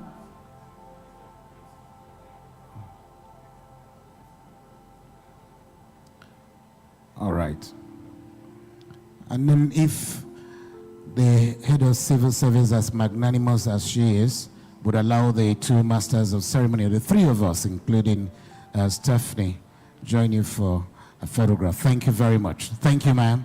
Thank you, heads of paramilitary and formations. Thank you so much. Stephanie. Stephanie?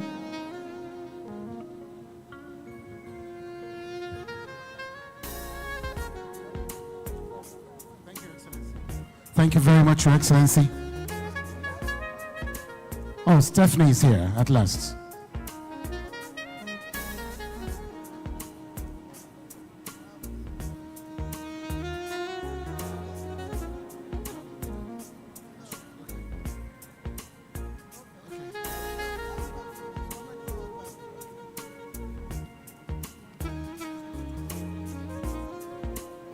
Representative of governors that are here, Benue State Governor and I think Anambra also. The two representatives, please, can we have you quickly?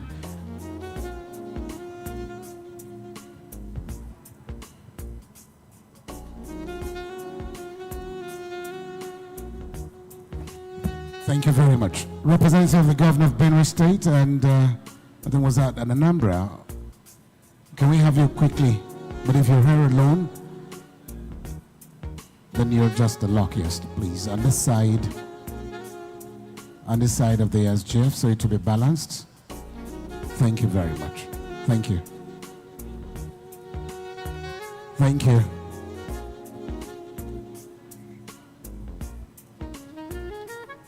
And that will be it for photographs at this point. Thank you, Your Excellency. Thank you, Your Excellency, the head of Civil Service Thank you. As you go back to your seat, let's clear the thoroughfare very quickly. We'll be taking the pledge to bring the the opening ceremony to a close. That will be as soon as the special guest of honor returns to his seat. Can we have the... May we please rise at this juncture for the pledge to bring the opening ceremony of this conference to a close. The anthem, okay, fine. So can we have the first stanza of the national anthem as against the pledge, just directed? Not the pledge, the national anthem, first stanza. Do you have it? If not, we'll recite it with enthusiasm as we're all excited about this. Nigeria, we hail thee, our own dear native land. Though tribe and tongue may differ, in brotherhood we stand. Nigerians all and proud to serve our sovereign motherland. Thank you very much. We wish you a very pleasant day for those of you that are leaving, especially our president who is here represented by the Secretary to Government of the Federation. But for the rest of us, please, the technical sessions continues in the various stages. So you may wish to go to your stage as you go, and we wish you a very pleasant day ahead. Thank you very much, Your Excellency. Thank you, ma'am. Okay. Your Excellencies, very distinguished ladies and gentlemen, we have a quick announcement on launch. The VVIP court is just right outside this hall. To my left-hand side for the heads of service, head of civil service of the Federation, ministers and diaspora delegates. We have a VIP court behind the presidential pavilion to accommodate permanent secretaries, DGs, heads of service of state, CEOs. To the right inside the pavilion, while directors will be attended to in the same pavilion to the left. For all other delegates, we have 10 food courts just around. Kindly locate food court 1 to 5. We have 2 caterers each there. They will attend to all delegates. For protocol officers, security, drivers, road safety officials, fire service, food courts 6 and 7. Please, we are to reconvene at 2:30, please, for the technical session. Thank you very much.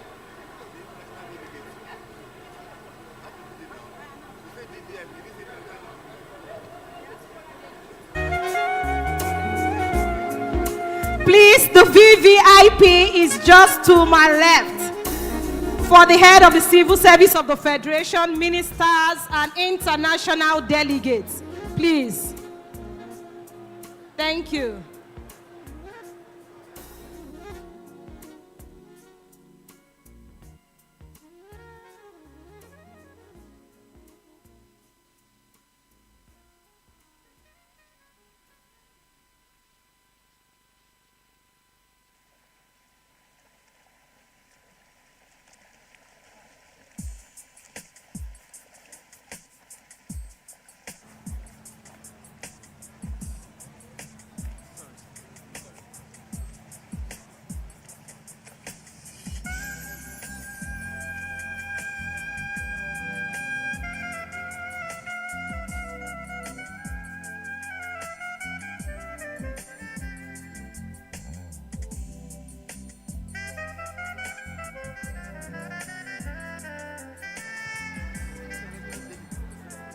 Please, all international delegates are to use this exit to the VVIP food court. All international delegates, please. Thank you.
Let me register my sincere apologies for the late commencement of this panel.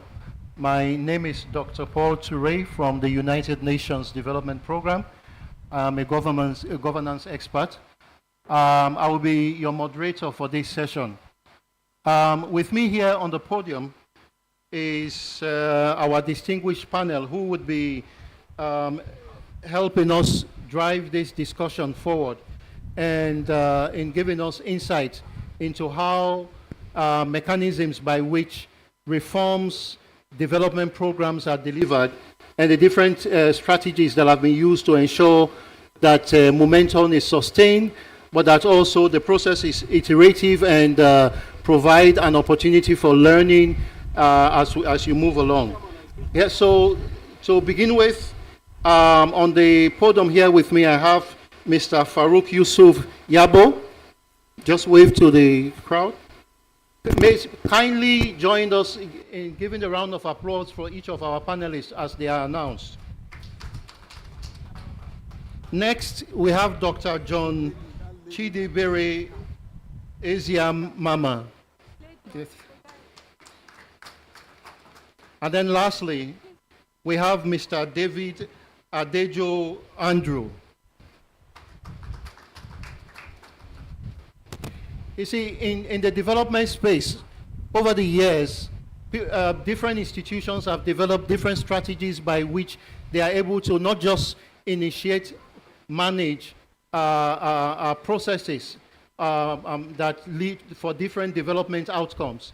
But also, they have also developed a system by which those processes leads to learning, leads to innovation, but also provide an opportunity for an inflection, a reflective practice by which you learn from this practice and use it as a basis for development as you move along. Today we are here to further discussions on this, and as I've introduced my panel here, we will be giving 5 minutes responses to 2 sets of questions, after which the floor will be open to the distinguished audience for you to ask questions, make recommendations or suggestions on the topic, and after which the panel will have 2 minutes to respond to your to questions, but also to comment on recommendations that were made by the panel. Thank you. So to begin with, I want to start with you, Mr. Andrew. Yeah, okay. To start with you, Mr. Andrew, on the the fundamental of this, for us to know what are these strategies, what are these tools and approaches that have been used to ensure that development outcome reform is properly managed, but also that it creates an opportunity for learning. Over to you, sir. We're using this. Thank you very much, Mr. Moderator. I'm a little bit confused when you want me to talk about strategies that will make sure development outcomes are very well managed. Because I'm looking at it that we are going to, except if you want us to talk to it from the perspective of delivery units, war rooms and dashboard. Okay, first and foremost, you know development these days focuses mostly on outcomes and not just input and outputs. Prior to the creation of the Central Results Delivery Coordinating Unit, most of the times ministries do their reporting on how much did they get from budgets, what did they use that to build. But the Office of the Secretary to the Government of the Federation, which is essentially the policy and coordinating arm, decided to set up what they call a Central Delivery Coordinating Unit, which was renamed the Central Results Delivery and Coordinating Unit. What that unit is to do is to make sure that everything ministries do tie into the 8 priority areas of government. And in doing that, it's not only tying in, they aggregated ministries together. It's not as if Ministry of Education or Ministry of Health is only responsible. No, they are all responsible for a set of outcomes. For instance, Ministry of Education and Health and Social Investment are responsible for a total set of outcomes that result into poverty reduction, poverty elimination. Also, for reforming the economy, the Ministry of Finance and some other ministries. So in terms of strategy, what has been put in place to make sure outcomes are measured is the fact that there is now a coordinated platform with which ministries, departments, and agencies will be able to codify what they have achieved and put it there for people to see. Thank you. Thank you very much. Sorry, I'll have to be going back and forth with the names.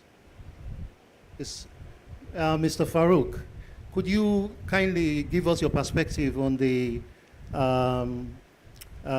war room? Maybe you would help us just to move a bit this discussion forward. Would you help us with some of the misconceptions when it comes to war room and delivery units, as you also give your perspective on the first question? Okay, thank you very much, Paul, and good afternoon, colleagues that are here with us this afternoon. Now, I think I want to set up the context of this discussion.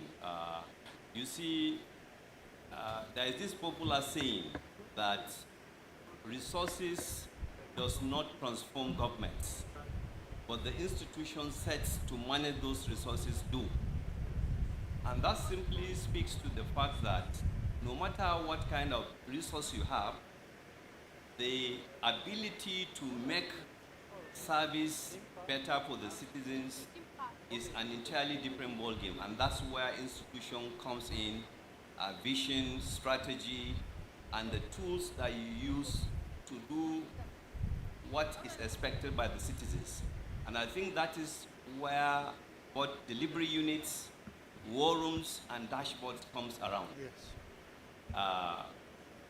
Delivery units are mainly entities or units that allows for effective monitoring and leadership in terms of making sure government achieve its set objectives. So when you check in our own system in Nigeria, we have the central resource delivery unit under the office of Mr. President, chaired by Dr. Hadiza Bala Usman. Yes. And that is leadership. That particular entity is there to make sure that all the discussions around development, the campaign promises, the renewed hope agenda items are made to get to where they are. And this is done through effective monitoring around ministries, departments, and agencies. Now, going deeper into it, you have also what is called the war rooms. Yes. War rooms are natural settings that are created to address emergency issues. So the current head of the Civil Service of the Federation, when she became the head of service, the first thing she did was to look and identify what are the issues that have made it impossible for us to deliver on the Federal Civil Service Strategy and Implementation Plan 2025. Which has 6 pillars. Yes. And she picked in on digitization, innovation, capacity building, and the rest, and created deliberate war rooms where officers at the permanent secretaries level come together with technical people and digest issues. And I think if I will account for one thing that has worked very well, as the topic demands, is our war rooms. Because when the war rooms were set up, in terms of the digitalization, Yes. we had a system that nobody is sure of emails, for instance. Many ministries do not have emails. And because of that war room, we back engineered a dashboard is only as good as the ability of a leader to act on the decisions and take decisions on the points that are raised. So I think for Nigeria, we still have a long way to go with regards to our ability to make best use of dashboards. We have a lot of dashboards. But when a dashboard moves up or down, the question is, what is a leader doing? And I think that's why this discussion is extremely apt. And I must say the head of civil service, the team, has done a great work in bringing this issue, because these are the foundational tools that can make the civil service move forward. I will stop here. Thank you. Thank you, Mr. Farouk. We'll now move on to Dr. Eze Mama. Just building on what Mr. Farouk's response, I mentioned for us my question was the misconception. How do we choose our battles when it comes to war room? Do we go for easy, quick wins, things that would easily be able to show manifest result, or do we go for the more substantial and long-term actions? The war rooms and the dashboards, they are all tools used to measure what is expected to have. It is basically, they have similarities in terms of a design, which is like a strategic design meant to record or visualize the progress made over time. So this came on board through different leaders. Yes. The Renewed Hope agenda has 8 priority areas. So when he came on board, he had performance management system concept where he wants to know the monies that are put in places, are they actually utilized well? In terms of, if we say we are approving memos for contracts, can we measure it over time? So it's not basically all about projects, but even in our day-to-day activities in the office. So delivery units, as my colleagues have already said, is meant to record the activities we were able to achieve over time and record it, whether we need to take some mitigating actions to see if we are not doing well, we'll see how we can do better over time. So if that concept now drives to war rooms. The war room is this Chinese concept made by a general who felt that, look, for you to win a battle, before you go to a battlefield, you have to design the plan in a room. And by the time you have a good design plan, you'll be able to win the war eventually. So head of service, in her wisdom, adopted that concept and used it as a strategy to see how she can accelerate the Federal Civil Service Strategy Implementation Plan 2025. So headed, as he said, headed by some permanent secretaries. The whole essence of getting a leader to look into, to be the head of a permanent secretary as a leader, is to be able to drive and coordinate the processes that will be measurable over time. She was in a hurry to actualize those 6 pillars on time. So that's the essence of bringing war room. In other words, war room is for her to measure results over time, whether we are doing well, if we are not doing well, what do we need to do? Yeah. And in the course of this, it will make her to decide whether we are going to maybe push some of the pillars forward, or the ones that we have already actualized, we can drop. So the same thing works with dashboard. Dashboard is just like a visual tools where, like now, you have a car. You are driving your car, you want to know whether your fuel gauge your fuel is almost finished so that you can refill. So dashboard is like that visual imaging that will show how many percentage ratio have we, like you're saying you're going to Lagos. What time do you need to be in Lokoja? What time do you need to be in Mobojo? Depending on the location. As you advance, you'll be able to measure what you are doing. So the dashboard is just like to make you be at peace that you are achieving results, or you need to do more to get to your destination. Thank you so much, Dr. Ezimama. Distinguished audience, can you please give a round of applause for the first round of questions? Now I want to take this discussion forward, starting with Mr. Andrews, looking at what are the challenges and limitations you face when you're dealing with delivery units, war rooms, and dashboard. I know there are lots of assumptions out there when you mention these three things, these three tools. But what are some of the challenges and limitations when it comes to them? Do they function well with and without data? Are they as good as the people who constitute them?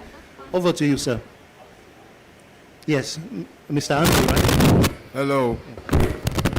Thank you very much. Basically, let me take it one by one. In terms of delivery units, because delivery units are basically the bottom line for collecting the data that you feed into the system. At times, the process of collecting that data is problematic. Yes. And the baseline, basically, because the key performance indicators were co-created with the office of this, the Central Results Coordinating Delivery Unit.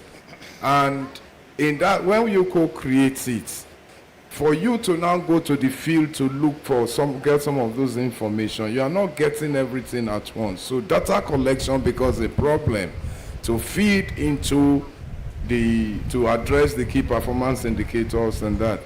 And one of the things the war room is supposed to do is that when you feed the data, your dashboard is an end result showing you like a single source of truth. And because of the interconnectivity that the CRDCU is bringing about, Ministry of Power can have a problem in trying to, maybe they have not supplied light somewhere. And the reason was because maybe their shipment was stopped at their Papa port from coming in. Absolutely. So what the war room says is that, okay, this is a problem here. How do we get power, customs, finance to come and discuss? You get the experts to talk. Most of the times it's not that easy. Exactly. It doesn't work out that way. Exactly. Because the responsible person that will look at it is not there. And secondly, the flagging process in the war room at times is not connected to the data. You have three flags. You have the red, you have the amber, you have the green. You start panicking when it's amber. When it gets to red, you are gaga. Yes. So when you are on amber, by the time you are connecting people, for whatever reason, on its own, the dashboard starts giving you a color that is not red, it's not amber, it's not green. Yes. So those are, of course, those are little issues that can. And a major thing is that because each ministry is supposed to have a ministerial delivery task team that's a delivery manager from the CRO-CDCU superintends.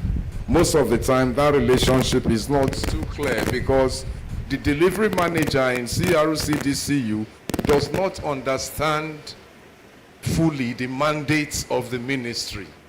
So, and because he handles many ministries, he can confuse mandates and kind of want to advise on a KPI that is not very robust and that will not bring out what the ministry is actually spending money on.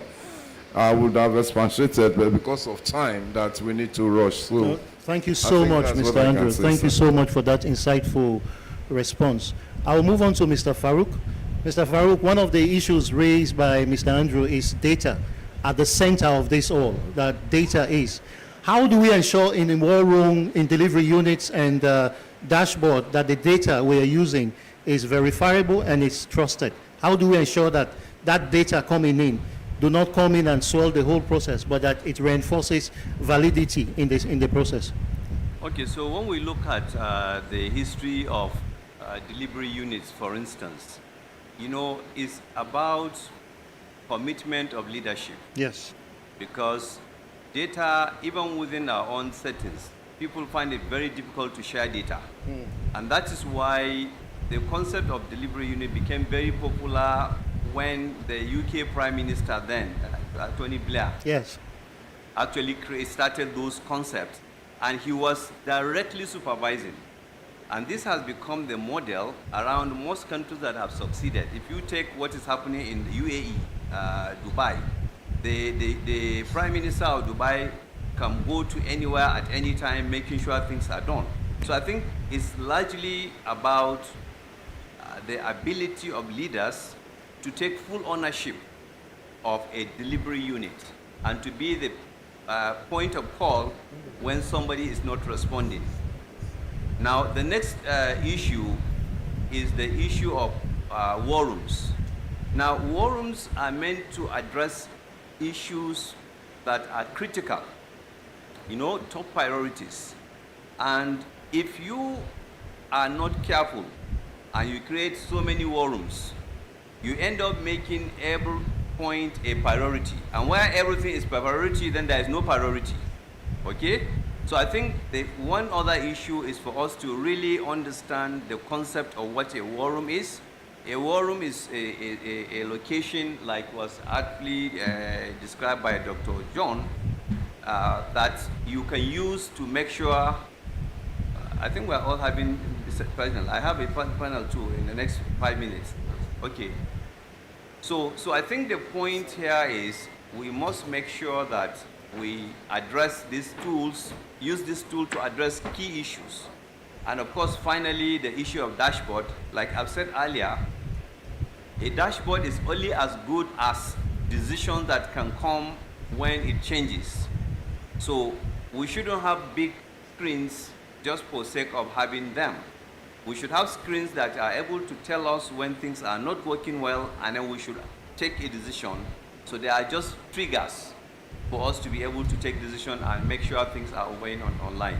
I think these are the core issues that I want to speak about. I also have a panel right now, so probably we should be rounding up. We'll be rounding up, yes. Okay. Dr. Izemama, quickly, Mr. Farouk mentioned leadership, and I just wanted you to help us to understand the role of, reinforce that further. In how does it, what, is it better for a war room to be placed under the paramount leadership, or whether it can function at the technical level? He mentioned that leadership is core to ensuring that war room is able to achieve its purpose. So where do you peg it? Is it at the topmost point or at the technical level for it to function effectively? Thank you very much once again. From the angle of leadership and technical level, they are almost the same thing. Yes. What is important is the ability to coordinate. The leader is there to provide the enabling environment for the technical partners to thrive.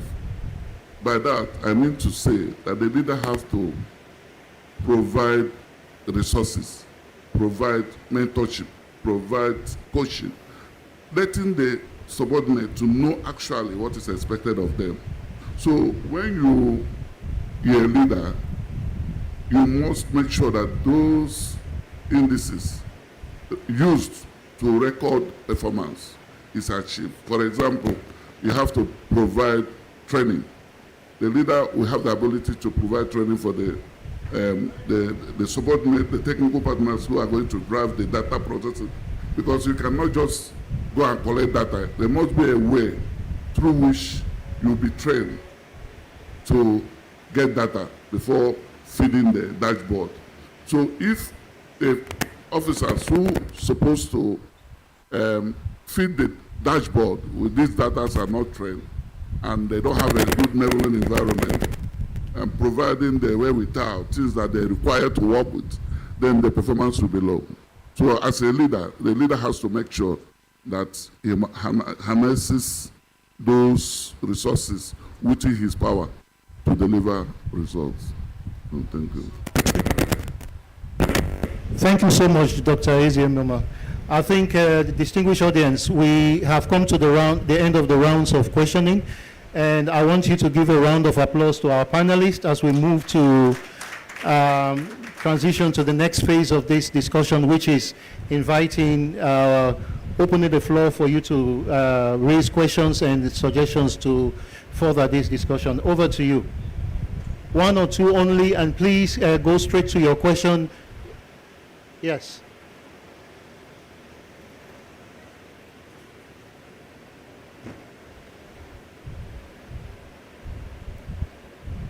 Is there a question there?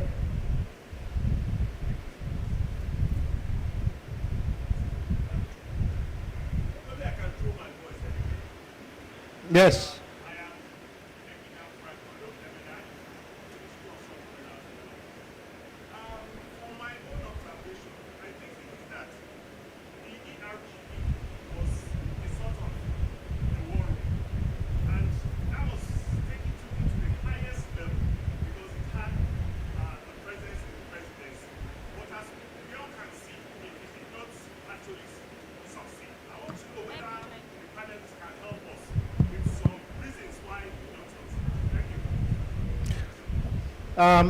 Any other question? Thank you so much for the question. Any other question? I think thanks for this. We have one question that has been tabled. Maybe circling back to the leadership, the link between leadership and effectiveness of these mechanisms, whether the role of leadership in ensuring that war rooms, delivery units, and dashboard works. Economic recovery. Thank you very much. About their question, every government comes with its own policy and strategy to deliver the mandate that it promises the citizens during their campaign. I think it was Yaradua, or if I'm not mistaken, one of the former head of states that brought about the economic recovery system growth that monitors have the same picture, but in this context of renewed hope agenda is 8 priority areas. Most of them are talking about the economy, how you can generate wealth, drive the system to greater levels. But why policy fails? The shortest way to answer his questions, why does policy fail? Political will. Most people will come with their own concepts. Your idea will not be my idea. You might decide to leave this room from here. I will decide to go from this angle. So continuity is a problem. Somebody will come, and because he doesn't like the face of his friend, he will decide not to follow the path. But at the end of the day, what is important is that all of them are bringing up policies and reforms that will grow the economy and make the citizens' life better.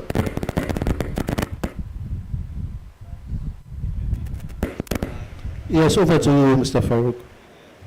On a wider scale, you see, ERGP obviously was a great plan. It was done in good intention.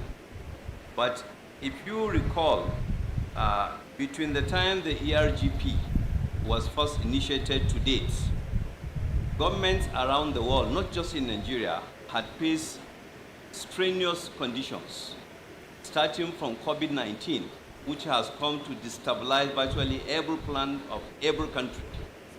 Secondly, we had cases of climate issues.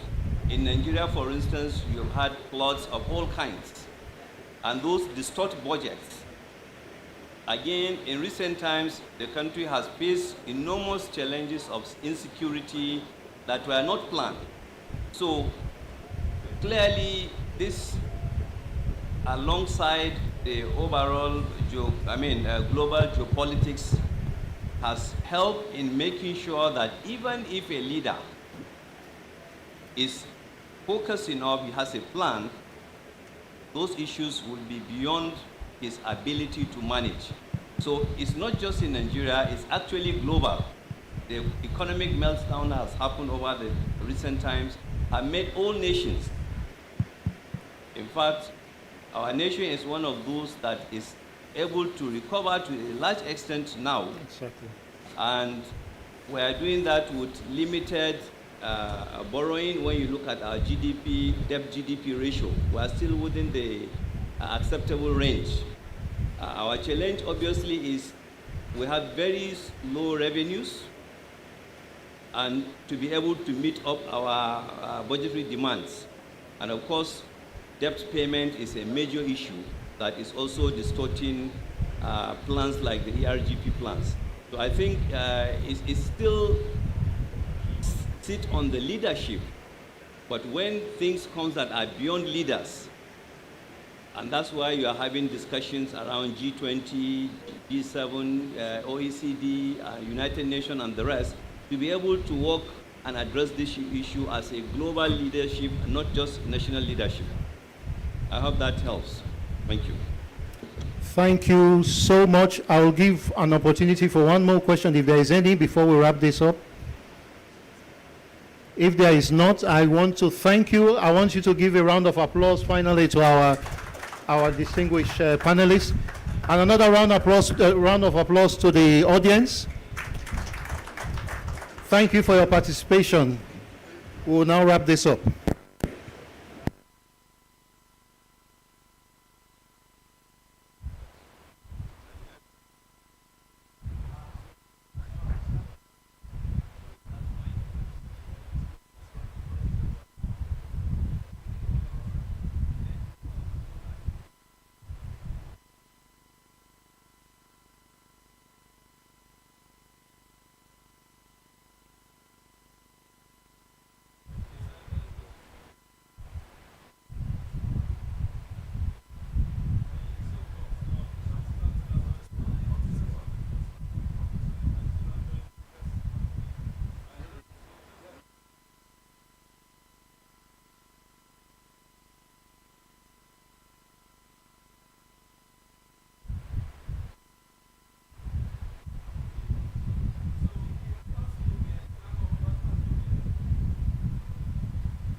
Bro, your music sounds different. It sounds really good.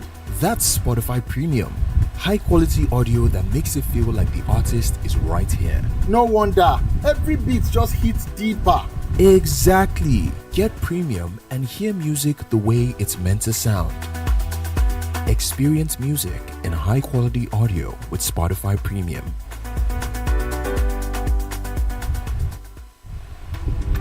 There's a perfect song for every moment. One for the drive home, one for the evening unwind, and one that wraps up your day as you lie in bed. With Spotify Premium, you can cue your favorite songs and keep your rhythm steady, just the way you like it. Organize your queue and keep your preferred rhythm on Spotify Premium.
It is your favorite number one Nigerian saxophonist. My name is Yemi Sax.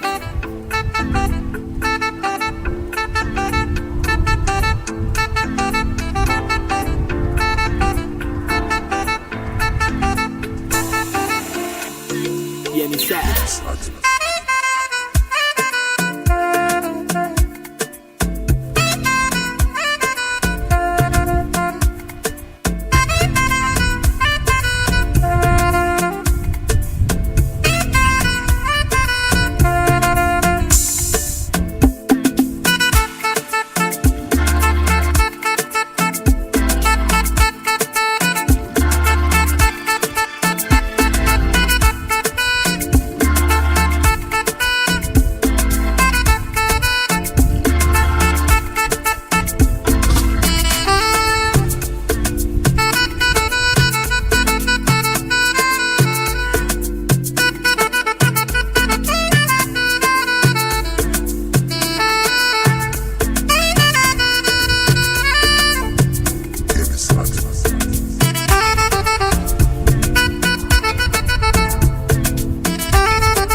Ever had those roller coaster days when your vibe just keeps changing? From rush hour mornings to intense work blocks and that 2-hour evening workout, your day list keeps up with every step of the way. Your mood evolves through the day, and so does your day list. Try it out.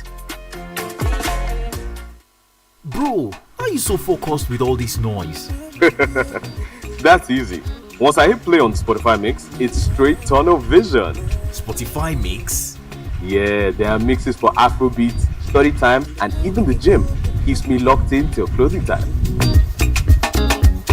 Your Mondays need energy. Your Fridays need vibes. Stay in the zone with personalized mixes for every moment on Spotify.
Well, we're calling this particular panel into activation right now here at the International Civil Service Conference 2026. We'd like to welcome all of the very eminent representations from all over Africa, the global representations, collaborations here today. This International Civil Service Conference 2026 is about reimagining reform and repurposing the power of reform, resilience, and results. So, today we have a very distinguished cluster of eminent, some retired, but certainly still serving the cause of Nigeria's patriotic call to service. We have with us for our lead speaker, Engineer Suleiman Adamu, our immediate past Honorable Minister of Water Resources. And we have a panel that I'm going to be calling up of Dr. Mohamed Sanusi, Danjuma, Permanent Secretary Finance for Special Duties, our indefatigable Director General of the Bureau of Public Service Reform, Alhaji Dr. Dasuki Arabi, and retired Permanent Secretary Sir Olusegun Adekunle. Of course, all of the rest of the representations here and online. We'd like to welcome everyone once again. It is the International Civil Service Conference 2026 being hosted here at the Eagle Square of the Federal Capital Territory, Abuja, Federal Republic of Nigeria. You are welcome. I shall be moderating. My name is Dr. Adedayo Benjamin Slani. I am the DG of the Mariam Babangida National Center for Women's Development. You are all welcome. Thank you. May I please have my eminent guests, my eminent speakers and panelists seated. Thank you. Thank you very much. Thank you.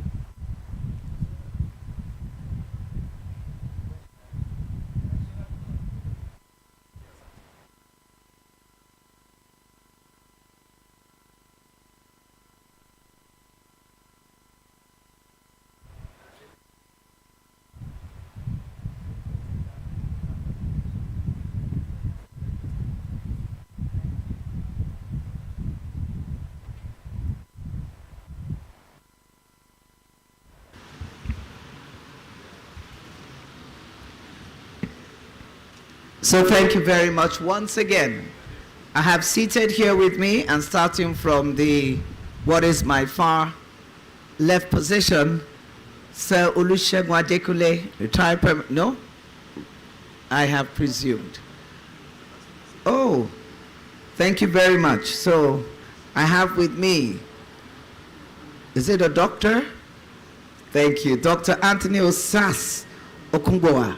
You're very welcome. Thank you very much. Thank you very much. Well, we're going to be taking that first presentation from our lead speaker.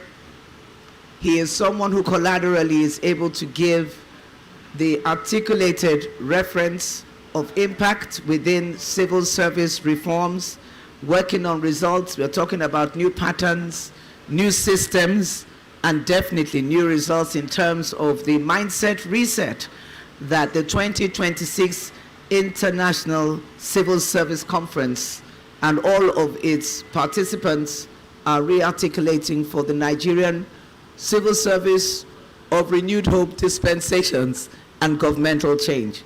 So please, let's put our hands together and welcome Engineer Suleiman Adamu, former Minister, Federal Ministry of Water Resources, as he gives and presents the lead paper for this presentation on why good reform plans fail at the point of execution.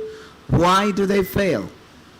And once we understand the why, we understand the what's and the hows in terms of interventions and rebasing the action and call to action. Thank you. Once again, our former Minister, Federal Ministry of Water Resources, Engineer Suleiman Adamu. You are welcome. Good afternoon. Congratulations. Thank you very much. Thank you, sir. Thank you. Good afternoon. I'm happy to be amidst seasoned public servants and the gurus of reform in this country. My job has been basically to be one of the implementers of such reforms when I was in office. But quickly, let me say that in this country, over the last 40 years, there have been so many reform efforts in the civil service and other areas. From, remember the Udoji reforms of 1972, and then leading to the Federal Civil Service Treasury Implementation Plan of 2021 to 2025. So we have not been short of ideas. But there seems to be a paradox. In the process of implementing all these reforms, and what I call also an execution gap. The paradox is this: our policies are technically sound, stakeholders generally support them at the design stage, resources are mobilized, and yet before durable change is felt by citizens at the point of service, implementation thins out, accountability softens, and the reform conversation has already moved on to the next blueprint. But the central thesis of this conversation for me is good reform plans do not as a rule fail because the policy text is empty. They fail because implementation is treated as the last stage of reform rather than as its governing logic. And more precisely, reform plans fail when 5 conditions accumulate, and I would like to say them. 1 is institutions are weak institutions. 2nd, incentives are misaligned. 3, execution systems are fragile. 4, leadership continuity is inconsistent. 5, accountability mechanisms are inadequate. So these are the binding constraints of Nigerian governance reform, and that is not about ideas, suppliers of ideas. It is about supply of execution discipline. The execution cap. On one side, we have the reform plan, the policy text, the legal instruments, the strategic plans, the launching ceremonies. All these get approved. But when it comes to the execution, problems arise. The actual change in bureaucratic behavior is a problem.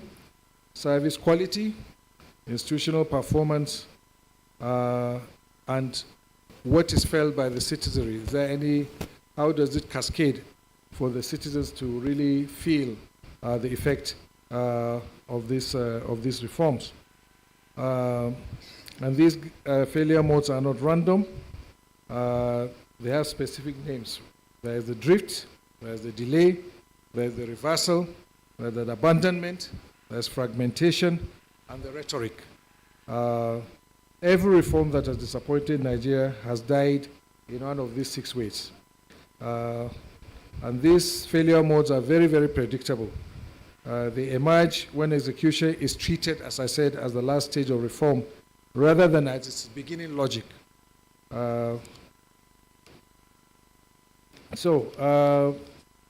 Then I would like to point out there are 9 drivers of execution failure that recur across the country. This I observe, as I've mentioned, that one of them is the weak institutional capacity. Capacity in the Nigerian civil service, not an abstract concept, it is concrete staffing, profile, specialist depth, team coordination, data systems, project management, discipline, and so on. We have leadership discontinuity, another problem, government cycle or people.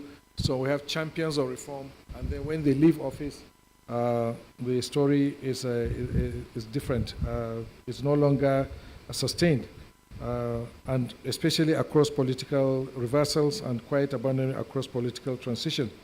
This is one reason that distinction between government programs and state reforms matters so much. A reform backed by one administration generates activity, but unless it is embedded in rules, budgets, career incentives, and durable oversight, it does not survive the next transition. Other key drivers are ownership and stakeholder management. Who drives execution operationally? Who measures progress in real terms? Who is accountable when things drift? These are important issues. If a reform cannot answer these 3 questions clearly, it does not have an owner. And without an owner, there is really a problem. Stakeholder management is also very critical. People do not resist change. They resist exclusion, uncertainty, status loss, and reforms that threaten established benefits. So they feel threatened about those kind of things. Other drivers would include unrealistic design and weak monitoring. Unrealistic reform design, it usually must fit 3 realities at the same time: institutional, fiscal, and cultural. Imported designs that satisfy none of these tests rarely survive contact with the implementing bureaucracy. From activity reporting to outcome measurement, from counting meetings, memos, and training sessions to measuring what citizens actually received at the moment. These shifts, those are issues pertaining to monitoring, and these are very, very critical. Monitoring is very, very important. Getting the right KPIs and what to measure, what to monitor is very, very important. Then we have rents, funding, and culture. Political interference. Political interference has much to do also with failure of reforms. You find that political intervention can raise visible reform activity while lowering implementation integrity. The headline says reform is accelerating, but when you audit, you find that the reform is actually degrading. On funding, chronic underfunding is a central reason why also, some reform activities also don't happen. If we are not willing to fund a reform credibly, we should not announce it at all. And on culture, things like hierarchy, patronage, low trust adaptation, they block reform in practice, and reforms must confront predatory values and wider civic norms, not only formal structures.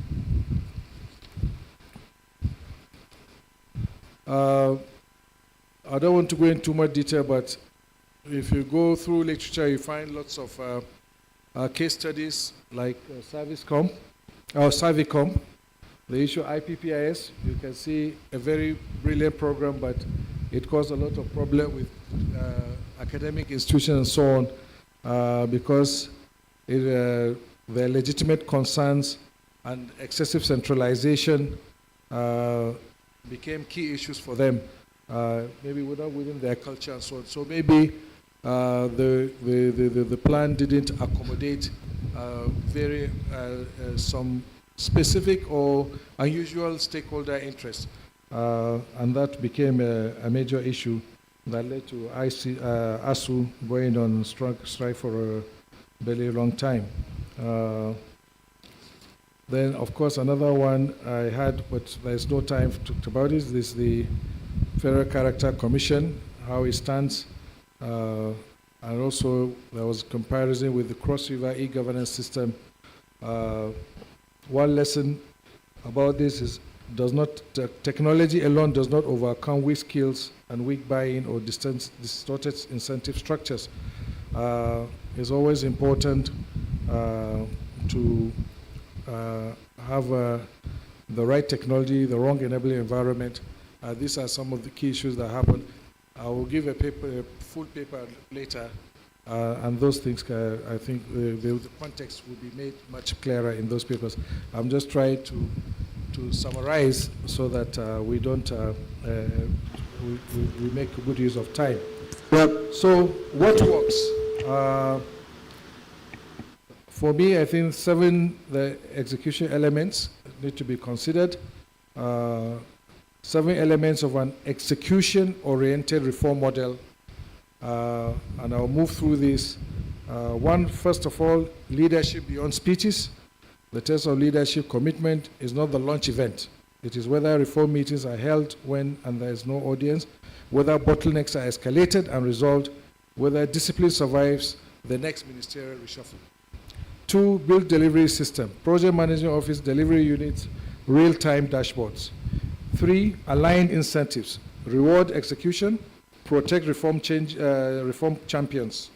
4, institutionalize the reform, move it from individuals to laws, to budgets, and to procedures. When a reform depends on a single minister, it is a one transition away from collapse. Data-driven governance, direct system access for oversight bodies, outcomes over activity. These are very key among the elements that work. Communication and public trust. Citizens experience reforms at service points, not in policy documents. It is what is on ground, what we call in Hausa, for those that are Mogani Akas. They want to see what is on ground. What is it for me in the Nigerian parlance? It's not the rhetoric, it's not the TV jingles that matter in the end. And the reforms must be incremental and sustained. You know, you could go in systematic order and make sure that they are properly sustained. So my few recommendations around the what I've said before. I've called them 5 levers. Lever number 1, political level, protect continuity. Anchoring major reforms in legal and budgetary instruments, reducing discretionary interference and technical execution, and treating reform continuity as a state objective, not a personal legacy project. 2, institutional level, build delivery architecture, lead institutions for a named lead institution for each major reform, real delivery units and not committee meetings, and staff ownership. Going to that civil service level, professional execution, train the middle level managers, reward delivery, translate policy into routine, build state ownership, staff ownership before rollout, not after the resistance has begun. Get the buy-in from the beginning. 4th level, governance, tighten accountability, outcome tracking over activity reporting, direct data access for oversight bodies, adaptive feedback loops that actually change the reform when implementation friction becomes visible, so that red herrings are triggered at the right moment and addressed. And level number 5, this lever is cultural level. Transform the operating norm. Confront patronage and rigidity through sustained leadership signaling. Speak plainly to frontline staff and citizens, and not only the elites. Everybody, carry everybody along. Protect reform champions, and when they are punished by the existing culture, they should be properly protected. In closing, I would like to say that reform is not what is announced. Reform is what is implemented, sustained, and experienced by citizens. The challenge for the International Civil Service Conference 2026 is not to produce more reform documents. We have enough reform documents. The challenge is to treat execution not as the routine afterthought of reform, but as its most demanding professional discipline. If Nigeria's next phase of public sector transformation moves from reform rhetoric to disciplined implementation, measurable outcomes, and institutional excellent resilience, the gap I described at the start of this discussion will begin to close. So this is the work that needs to be done, and I thank you for asking me to make this brief contribution. Thank you. Thank you very much. Please, a round of applause. Let's appreciate our lead speaker and that lead paper on why good reform plans fail at the point of execution, as articulated, presented by Engineer Suleiman Adamoah, former Minister, Federal Ministry of Water Resources. Well, we've heard it. I believe that the challenge of change begins with you, with me. We must become the change we want to see beyond the reform rhetoric, even as you have stated it so clearly, looking at the implementation paradox. Yes, you have the sound policies, you have the blueprints, but the gap is in the place of the failure of the implementation itself. And because it is treated always at the last stage of reform. Last stage means we're not going to be able to stage it because we end up with those 9 referenced, from the weak institutional capacities to execution, indiscipline, accountability, failures. All of the drift to fragmentation, as you have stated it, is what produces the failure model. And so the challenge of leadership inconsistency and that which produces unrealistic reform designs. Looking at monitoring and evaluation and a whole new profiling of KPIs once we're able to properly set up the mapping for real reform beyond the rhetoric. And I liked one thing that the Honorable Minister had stated, that dealing with the challenge of political interference and federal character impositions, being able to properly, in unbundling it, establish those 7 referenced interventions for leadership, delivery, aligned incentives, institutional reforms beyond the personalities, working with the incremental engagements. So now let's look at the firewalls. The firewalls now, in terms of the results we're looking for, the whole new paradigm begins with the intentionality of the reform actor themselves being the leaders, and of course the eminent reference of civil servants in our agencies and in our government and governance. I'd like at this point to ask our Director General, yes, of the Bureau of Public Service Reform, Dr. Dasuki Arabi. No, I should start from the PERMSEC. I should go this way, that way. I thought I would have him wrap up, because I'd like to have you do a reference to following our lead speaker paper, and then I shall come to my PERMSEC eventually, because he's the incumbent reform champion. And you know, I like, again, where we celebrate the champions, let's name and shame the reform villains. Thank you very much, moderator. It's an interesting topic, but I think I have a different opinion. As a reformer, having worked around reforms for many years, I have not seen failures of reforms. what I've seen is wonderful policies by government, wonderful reform initiatives, and inability to implement the way they are stated. The first public service reforms in Nigeria came under the Hans Commission in 1934. Between 1934 and the current reforms that we're driving, there are 15 public service reforms, which have been implemented in different stages by different governments. So the question is not whether we can design good reforms. I think the question is, why do citizens not feel the impact of the reforms that we've driven? The perception survey that we did around power reforms, when we went to Benue State, they said they cannot feel any reforms around power.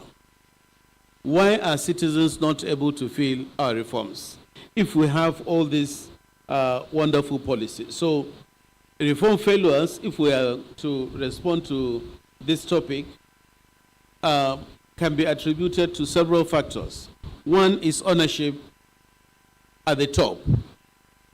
There are wonderful ideas, wonderful strategies.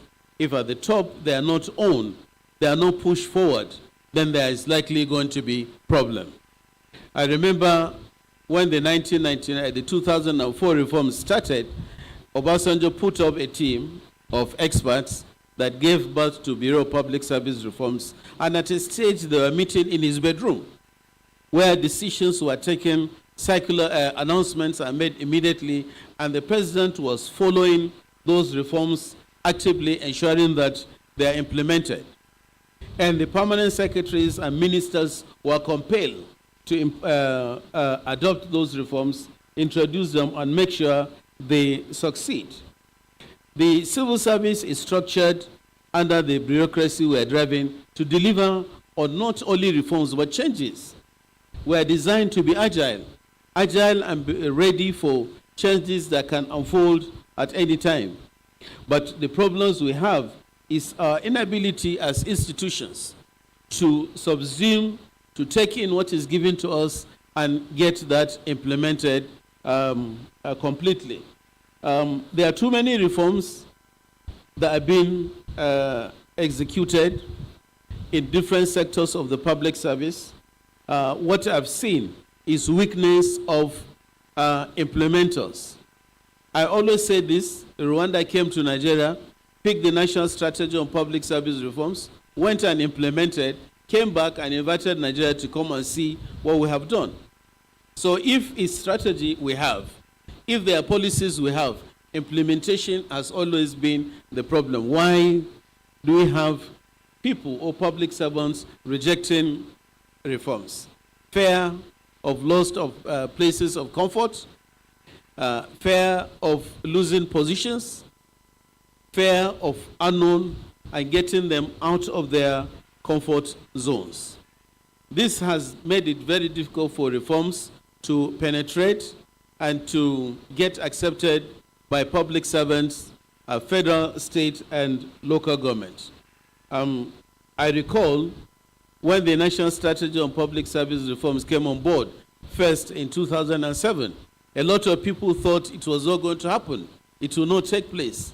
There were rejections. Up to date, some people don't accept National Strategy on Public Service Reforms, which is the best strategy we have seen in the course of understanding public service reforms in Africa and other parts of the world. And an example is Pillar 3 of the National Strategy on Public Service Reform says we must digitalize public financial management. As of today, despite all the rejections and the attempts to block it, we have digitalized public financial management in Nigeria 100%. We no longer use pen, paper, biro to process anything that concerns finance at the federal level. We're able to, through GIFMIS, know our contractors, monitor payments by ministries, departments, and agencies of government, and we've been able to build an ecosystem where finance and accounts in a ministry, in the course of processing payments, is able to link up with NIMSI, is able to link up with Corporate Affairs Commission, able to link up with the Revenue Board without any fiscal contact. Now, these are some examples of reforms that were rejected initially, and they have come. In 2004 to 2007, we said we must introduce performance management. People must be accountable. They must give value for the salaries and allowances they are given. Initially, people thought they are jokes. Performance management, succession planning, nothing has not been done over the years to get this thing through. While at the top hierarchy, we were able to get it because the President Eradu did it, Buhari did it, His Excellency Bola Tinubu has done it with his ministers. The problem has been cascading this down. Who is at fault? Who is rejecting it? Who is fearing it? And who is not able to do it? But then, the digitalization of APA is now making it compulsory for us to have performance management, key performance management indicators, and targets for every public or civil servant in Nigeria.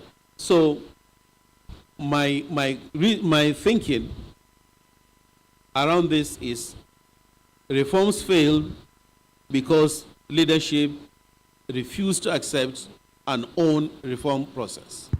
In Nigerian public service, we have, working with the Office of the Head of Service, created the Directorate of Reforms and Service Improvement in MDAs.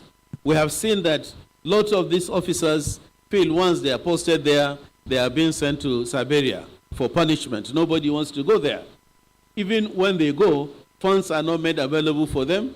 They are not supported in any way.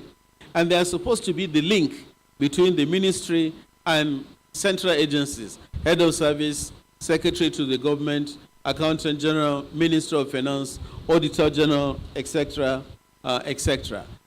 In that process, their budget lines, even if approvals are given, sometimes they are not utilized for those reforms. The civil servants themselves or the public servants feel threatened by some of these reforms, so they refuse to accept them. Sadly or happily, ICT, use of technology, especially artificial intelligence, is coming to take the space of human beings in the course of delivering public service. So whether you like it or not, as long as you are on the payroll of federal government, you must be on IPPIS. Whether you like it or you don't like it, as long as you are using government money to access service by contractors or supplies, you must use GIFMIS to pay. So these IT tools that we have developed over the years are compelling us to like these reforms and get them implemented, and we push through. And I'm glad to say that in the last 20 years, we have really transformed Nigerian public service, because if you look at the service 30 years ago, some of the things that we're able to do today, we cannot do them. Now, despite these tremendous success stories that we have made, there are still challenges, there are problems. One of the things we have learned in BPSI in the course of our work is failure for us to engage at the point of formulation of policies and programs.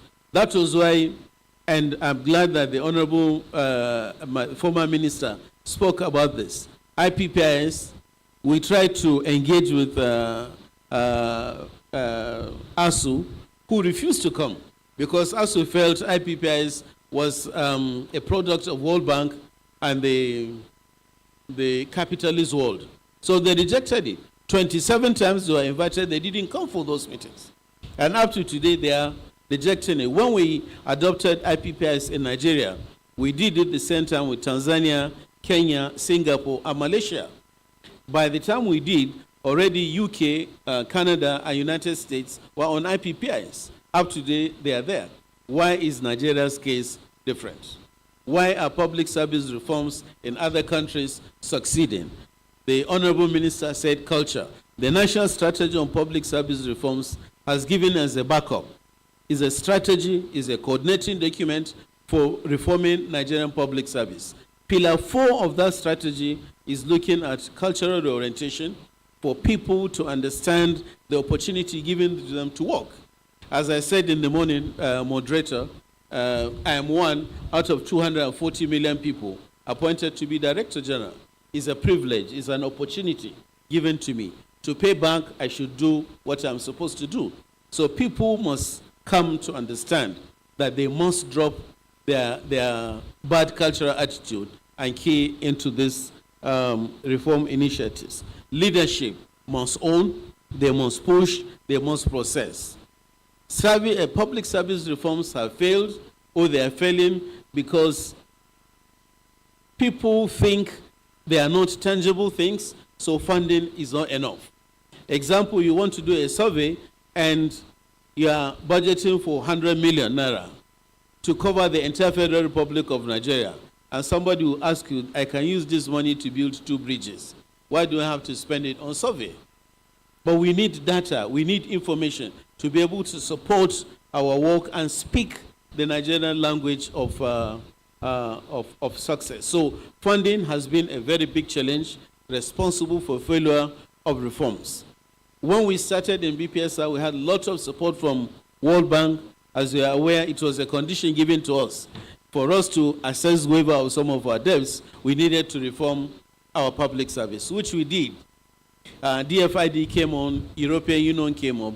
How long shall we continue to beg cap in hand for funding? So for reforms to succeed, we must be deliberate in it and provide funding for that. And I'm glad Minister of Permanent Secretary Finance is here, and I hope by the time we move out next week, some more releases will come to us to push this public service reforms.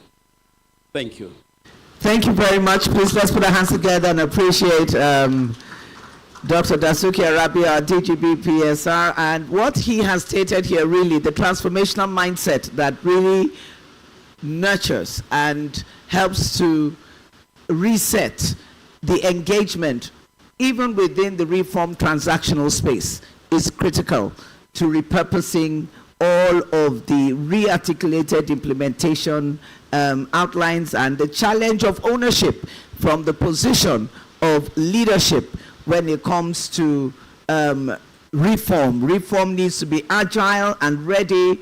Institutional readiness is the bane in terms of successful implementation when we fail to have institutions that are driven by invested reformers with a transformational mindset. There's more to discuss, there's more to keep learning, but I want to believe that the voice of the DGB BPSR is like the voice of God when it comes to the reform within the sector. And I was really challenged about the Rwanda model coming for the Nigeria model and then going to repurpose it there. It's the same thing Malaysia did when they came and took our palm trees, and now we're going to Malaysia, and from the airport all the way through, it's the Nigerian palm tree, palm kernel, and the oil is what we are using to cook our egusi and the rest of our food. But whatever the case may be, a new beginning is always a place of a transformational mindset. And yes, I know we have PERMSEC, but like I told him, we need PERMSEC to be able to handle the interventions once I've put together the articulated response. So, Dr. Anthony Osas Okungbowa, you've listened to our immediate past Minister of Water Resources and his lead paper presentation. You've listened to DGP PSR. Just what, in the place of the paradox as it was defined by our lead speaker and honorable former minister, how do we repurpose the paradox to become the power of transactional reform turned around for transformational impact in the Nigerian civil service? You're welcome. Once again, Dr. Anthony Osas Okungbowa. Your thoughts, your intervention. Let's put our hands together and welcome him, please, everyone. Thank you. You know, one of the dangers of speaking last or next to last is that you look at what you are going to say and you realize that some other people have already said so.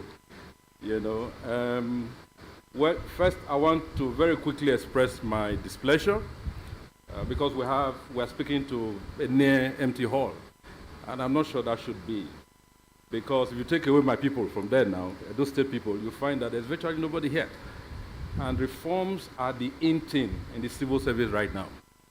And we should be interested in those reforms at the national level. A lot is going on. And I want to thank God. The Bureau of Public Service Reforms is doing quite a lot.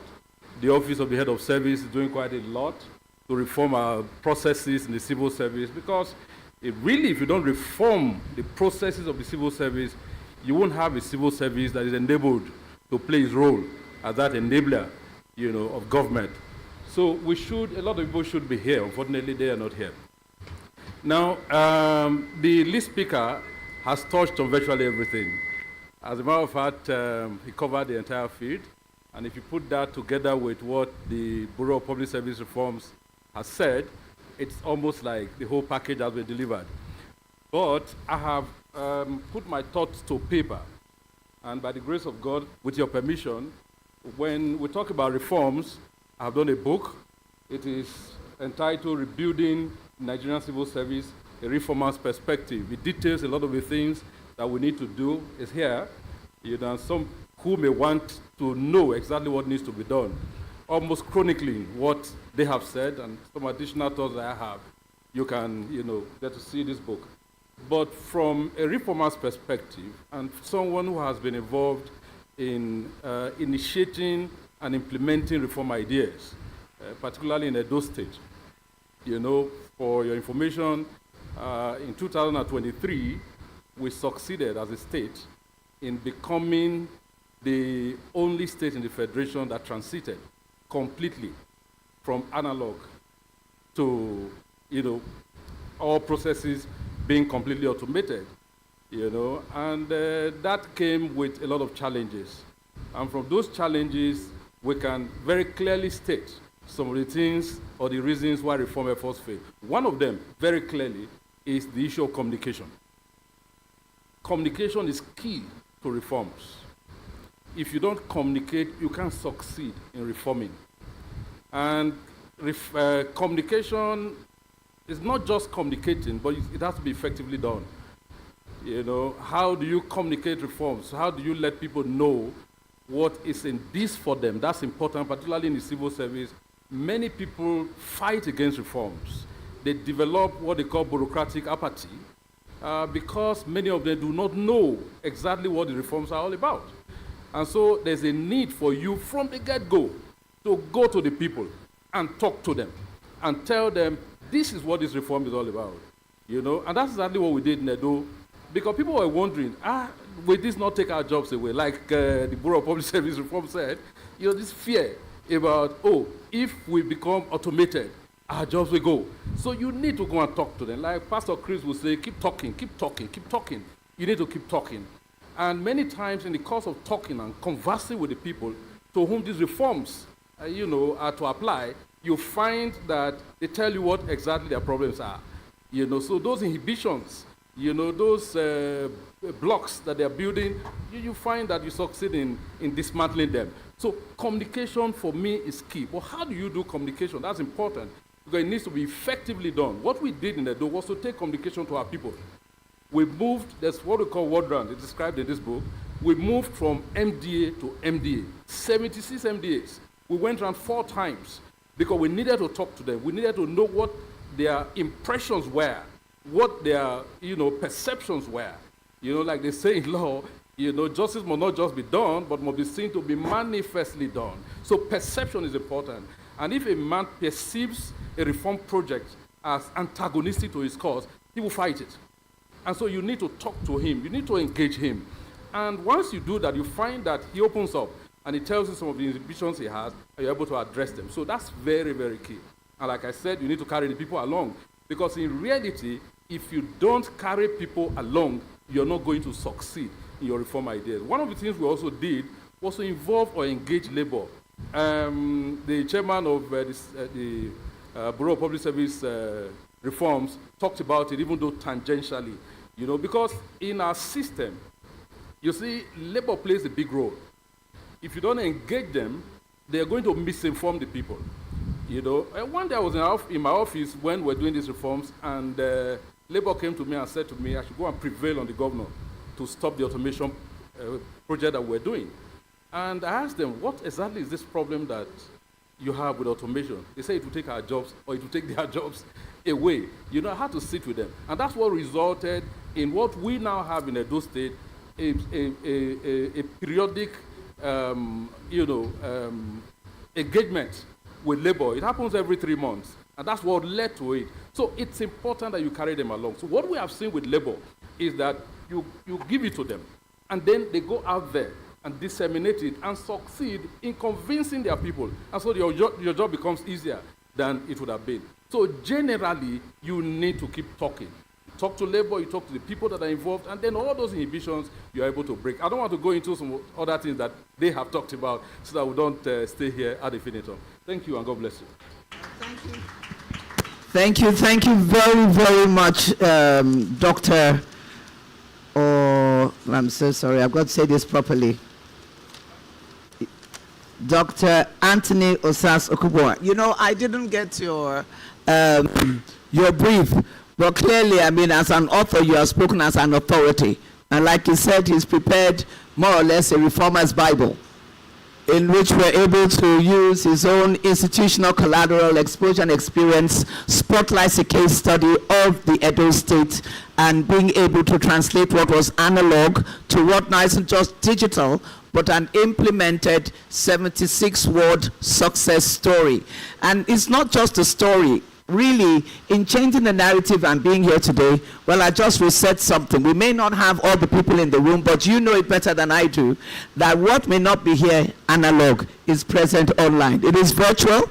This is technology that is transmitting what is being conversed here to what becomes a convocation in the spaces where the discussion will be going. You sound like the class we've just come from, and some of us are just being trained, retrained, rescaled for assignment with the BPSR and all of those reforms we're talking about. One of the key things is communication is key. Strategic communication is even more so key to unlocking the transformational mindset that we need.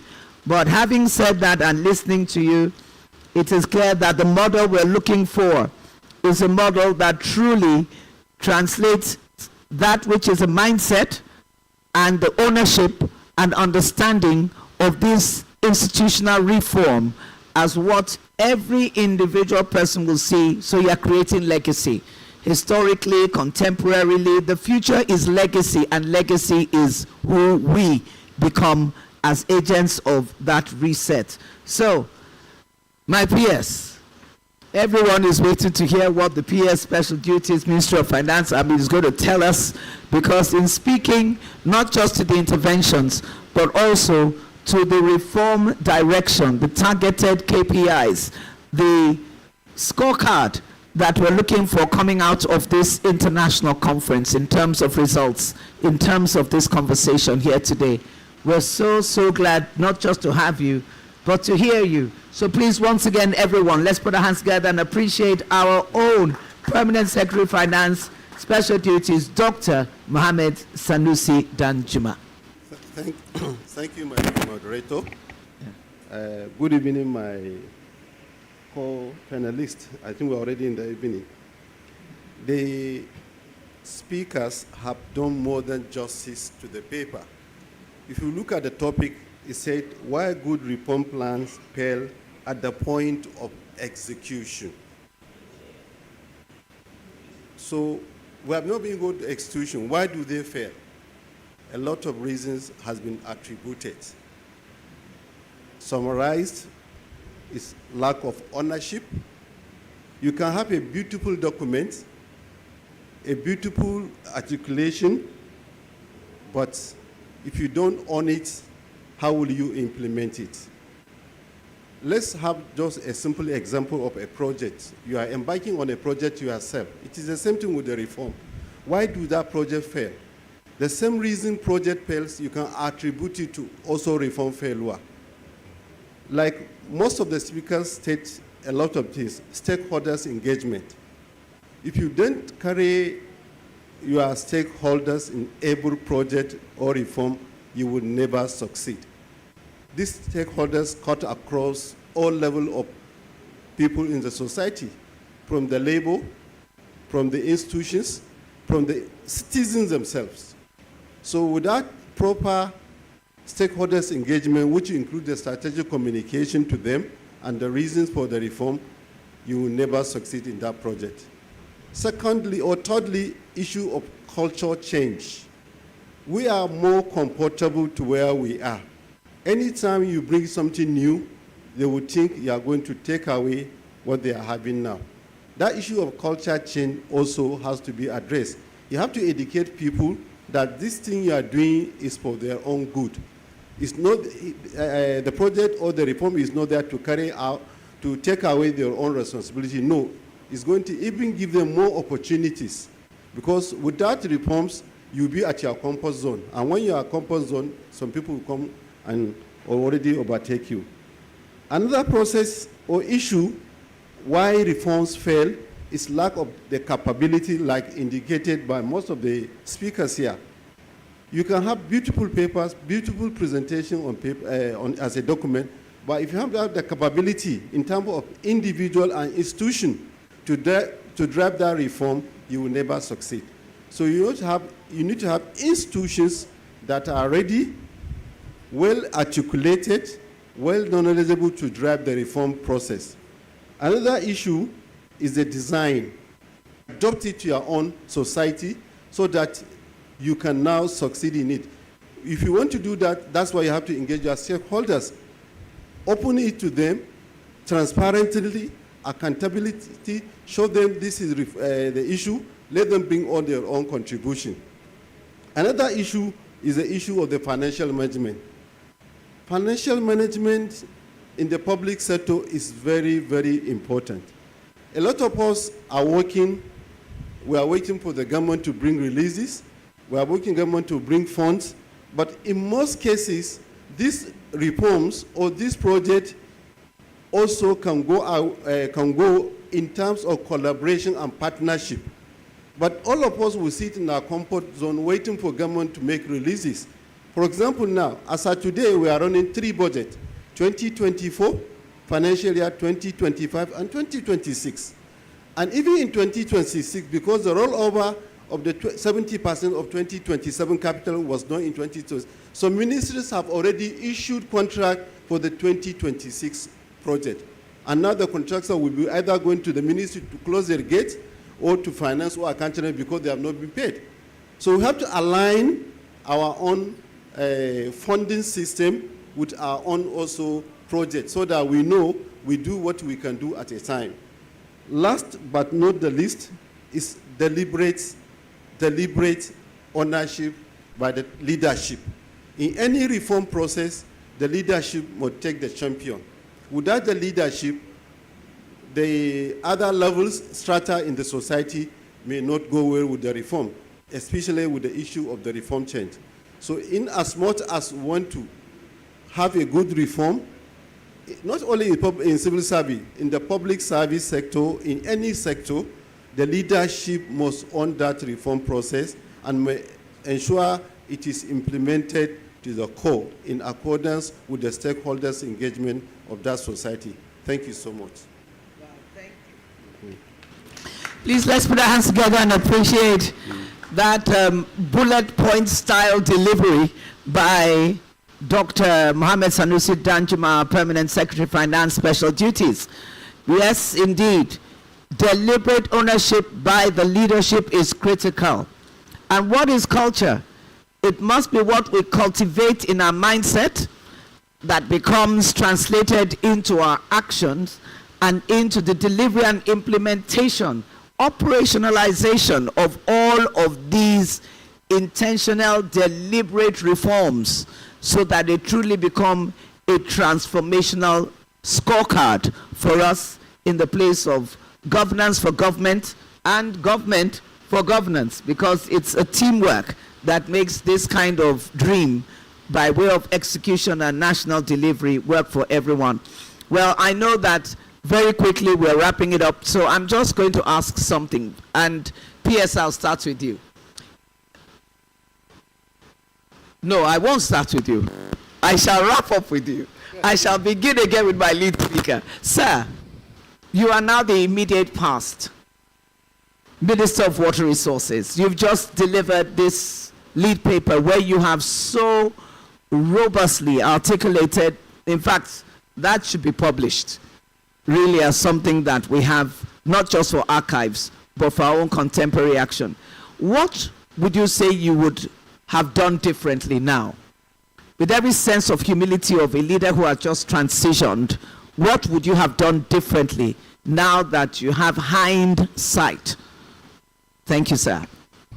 Well, I think two things. First of all, really getting the ownership. I brought some reforms in my ministry from the professional side of things. But most of the time, I was talking mainly with the technical people because I thought they would understand. As an engineer myself, I was concentrating more on the technical side, the project delivery, and so on and so forth. Even though I realized the importance of the support services, the finance department, the legal, the special duties department, and so on, procurement, and so on. But I think basically my own reform efforts were focused more on the sector itself, the technical aspect. And I think with hindsight, knowing that those other non-technical departments were there to support the core technical department, I think could have done a better job in making them understand. I made an attempt by instituting an orientation program for anybody, whether a technical person or not, that was being deployed to the Ministry of Water Resources, that will be having periodic orientation, so to speak. I will put it in quotes in association with the National Water Resources Institute, so that they have an understanding of what the ministry and what the sector is all about, so that we could all bring everybody together. But I'm not sure we did very well in that because it wasn't for me to anchor it. I'm not blaming the permanent secretary, but it was mainly their responsibility. And it started well, but I don't know whether that has continued. Secondly, I think the issue of communication. I think it is also very, very important. Yesterday, I delivered a paper somewhere discussing the current critical issues relating to water resources in the country. And many of you would have known that we tried as much as possible to get an amendment to the laws, to the water laws in the country, to get the water resources bill passed into law. It became highly political. I think two mistakes I think that were made. Number one, the initial roadshow and stakeholder engagement that was done in 2008. And I thought that was enough. Later on, I brought it before the National Council on Water Resources, where all the key people were there. And again, it was more technical people focused. And when it went to the National Assembly, at the House of Representatives, it was okay. There was a public hearing and everybody caught on to it. But when it got to the Senate, where they were mostly retired governors and so on, it became another story altogether. And bearing in mind the atmosphere at the time, where they were trying to put President Buhari on the spot about Ruga, about Fulani herdsmen and so on, it was given a coloration. You know, politics can be very dirty, and that played a very significant role in slowing the process. So I was thinking with hindsight that maybe bringing the bill, which was drafted long before in 2008, before we came into office, but bringing it to the 2016 National Council on Water Resources meeting, where we had all the state commissioners and all the experts in water resources all over the country, I think it was just not enough, and we could have done a better thing. So I take it this communication issue, stakeholder communication is very, very important. Thank you. Well, thank you so much. Please let's appreciate our former Honorable Minister of Water Resources, Engineer Suleiman Adamu. Thank you for the humility of, your candor, just being able to share with us really what that real sense of repurposed line of sight, because I want to believe in hearing it and in it being captured here today, it can be cascaded to become an action point of reference and intervention. So, Dr. Anthony Osas, Okungbowa, I'm interested. You know, you come here with your team Anthony. Where are all of you? I don't know where you are from. Edo? From Edo to the FCT. Yeah, welcome. So, yeah. So what do you do? What do you do? What do you do now? And in doing now what you do, right? Clearly, you inspire a generation. So just talk to us about that, just very quickly as a wrap up. What do you do now that you say from Edo to this local space and that which is going to be international? What is your intervention? Just that thing from where you are. So what do you do? And doing what you do, how can we implement it here? Because there's energy with all this, your followership that has come here today. Yes. Okay, Timedo, thank you very much. Thank you for coming. You know, I spoke about communication. Yes. I did that because I leveraged the experience I had in the course of our own reform. So positionally, who are you? And I mean, now, who are we meeting? I'm the head of service. You are the head of, please forgive me, sir, I did not have that information. So it's good, please everybody put your hands together and appreciate the head of service. So you can see, we have the head boy. Excuse my using it, that reference. So start calling me head boy now. All right, sir. Yes, sir. As a lawyer also, you realize that if you look at section 14, subsection 2, paragraph A of the Constitution of the Federal Republic of Nigeria, 1999, as amended, you will find that those who crafted the Constitution carefully provided there that sovereignty belongs to the people of Nigeria, from whom government, through the Constitution, derives all its powers of authority. They didn't leave anything behind. So every power that government exercises, it actually derives from the people. And so the governor, to all of us who are in government, we are all donors of the power of the people. So it's important, and sometimes we make this mistake when we reform the civil service, because the civil servant is that person who is there between government and the people.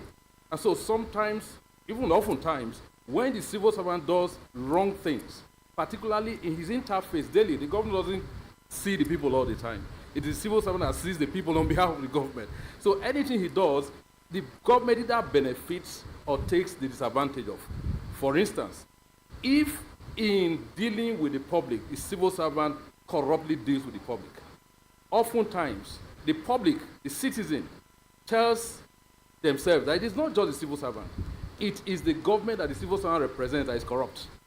So it is important that the civil servant is reformed to such a point that it can deliver services on behalf of government. But the point I'm making about communication is that sometimes we make the mistake of restricting communication. To embrace the change that the political appointee, let me put it that way, bringing his own collateral genius and institutional knowledge to bear on that position, now is now able to communicate to them, so they don't suspect you before they accept you, and the other way. But you know, like for the civil service, one of the most challenging expressions is that, you know, for if you're coming in, is that they're evil servants, so they're going to kill you. You understand? You're not going to work. You're not. The systemic barrier is the human element in there, and they also suspect you. You're coming in with your own team of TAs, and you're making them look like there are some ignorants who came from nowhere. Meanwhile, here they are going through levels. Before they get to level 13, they know what happened when they started coming up through the initiation at that point of entry. So I believe you're very right. In the place of human resource, respect, connect, communicate, then we can groom and grow it differently. Thank you very much, Dr. Anthony Osas Okungbowa. We appreciate.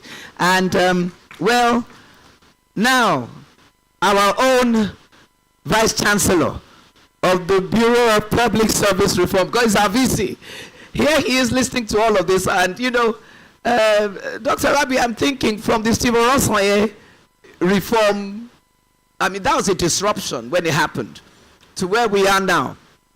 Are we in need of something else, or is it the communication pipeline?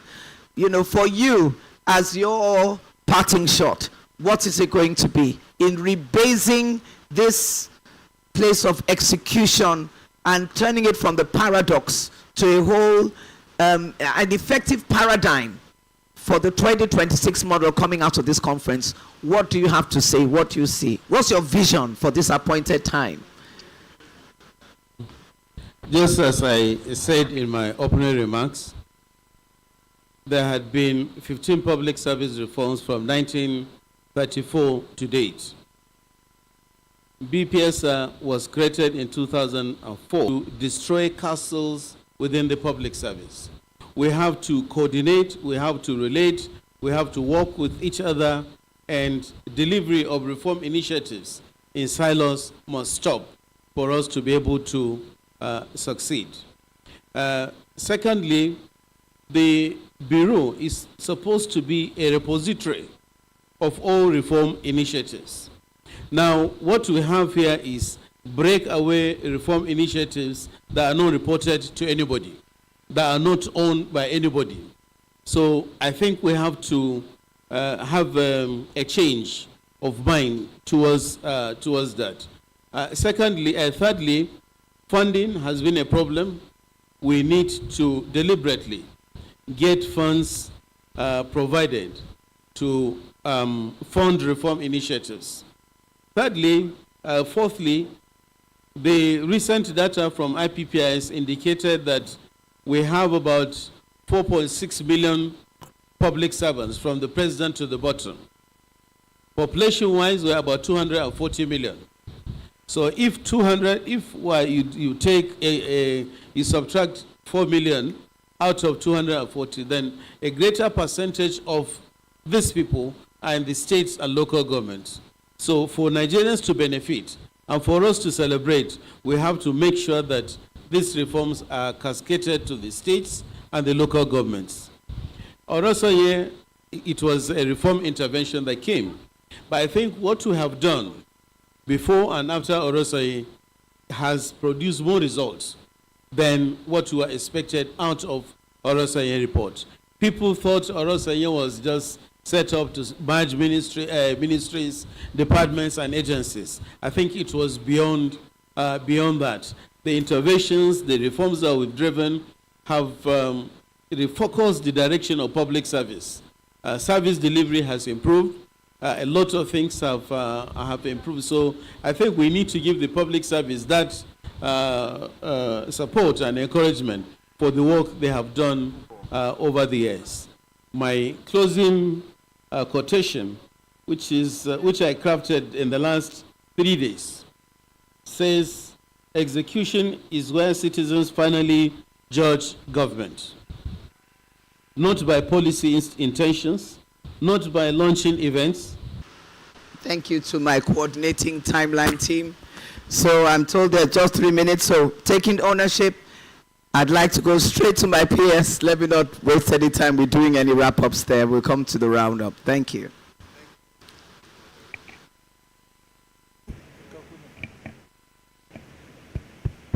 Okay. Thank you, madam. What can I do differently to make reform stick at the execution? Like all other speakers, first is I'll take the ownership. I will start with the ownership of the project, not of the documents. You have to own the project. You have to own the reform so that you drive the reform.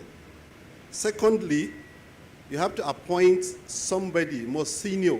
If it is at the federal level, maybe the minister, whose performance or whose promotion or renewal depends on that reform, so that at any time you measure his performance in accordance with that, so that somebody will take responsibility. If you leave it at the committee level alone, the committee will just do it and say, okay, we have done our best. But you have assigned somebody senior to take responsibility, he can also drive the reform on your behalf. Secondly, we have to design for the people to implement. In designing for the people to implement, you have to bring the people, that is the stakeholders. You have to bring them in the designing of the reform so that when you are implementing, they will have the co-ownership of that reform. In this light, yeah. So you make the first design and you invite them to make improvement on it. Third, you should make also new ways where to make it easier than the old one. In this sense, you remove all frictions, you give a quick wins, and you reward, as the project goes on, you reward the implementers of those programs. Then you close all feedback lapses you are having. You can also, in other ways, in order to derive a delivery of the reforms, ensure proper monitoring and evaluation of that reform. Without proper monitoring and evaluation at every stage, you may think you are going further, but you may be going backward. Exactly.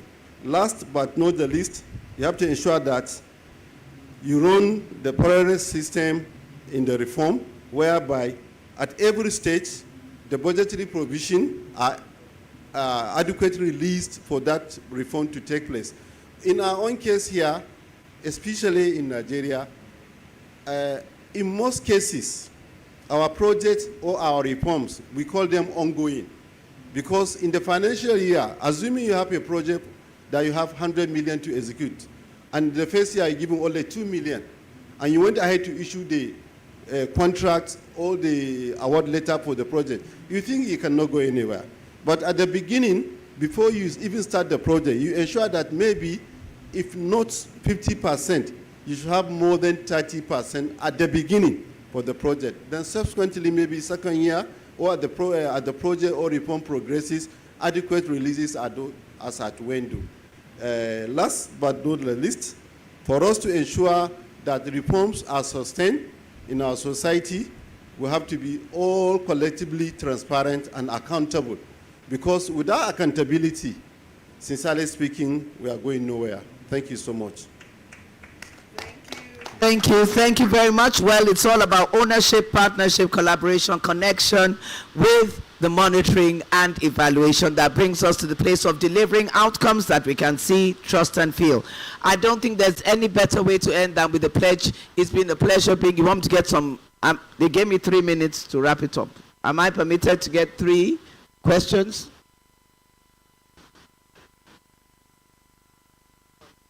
Chairman, any questions?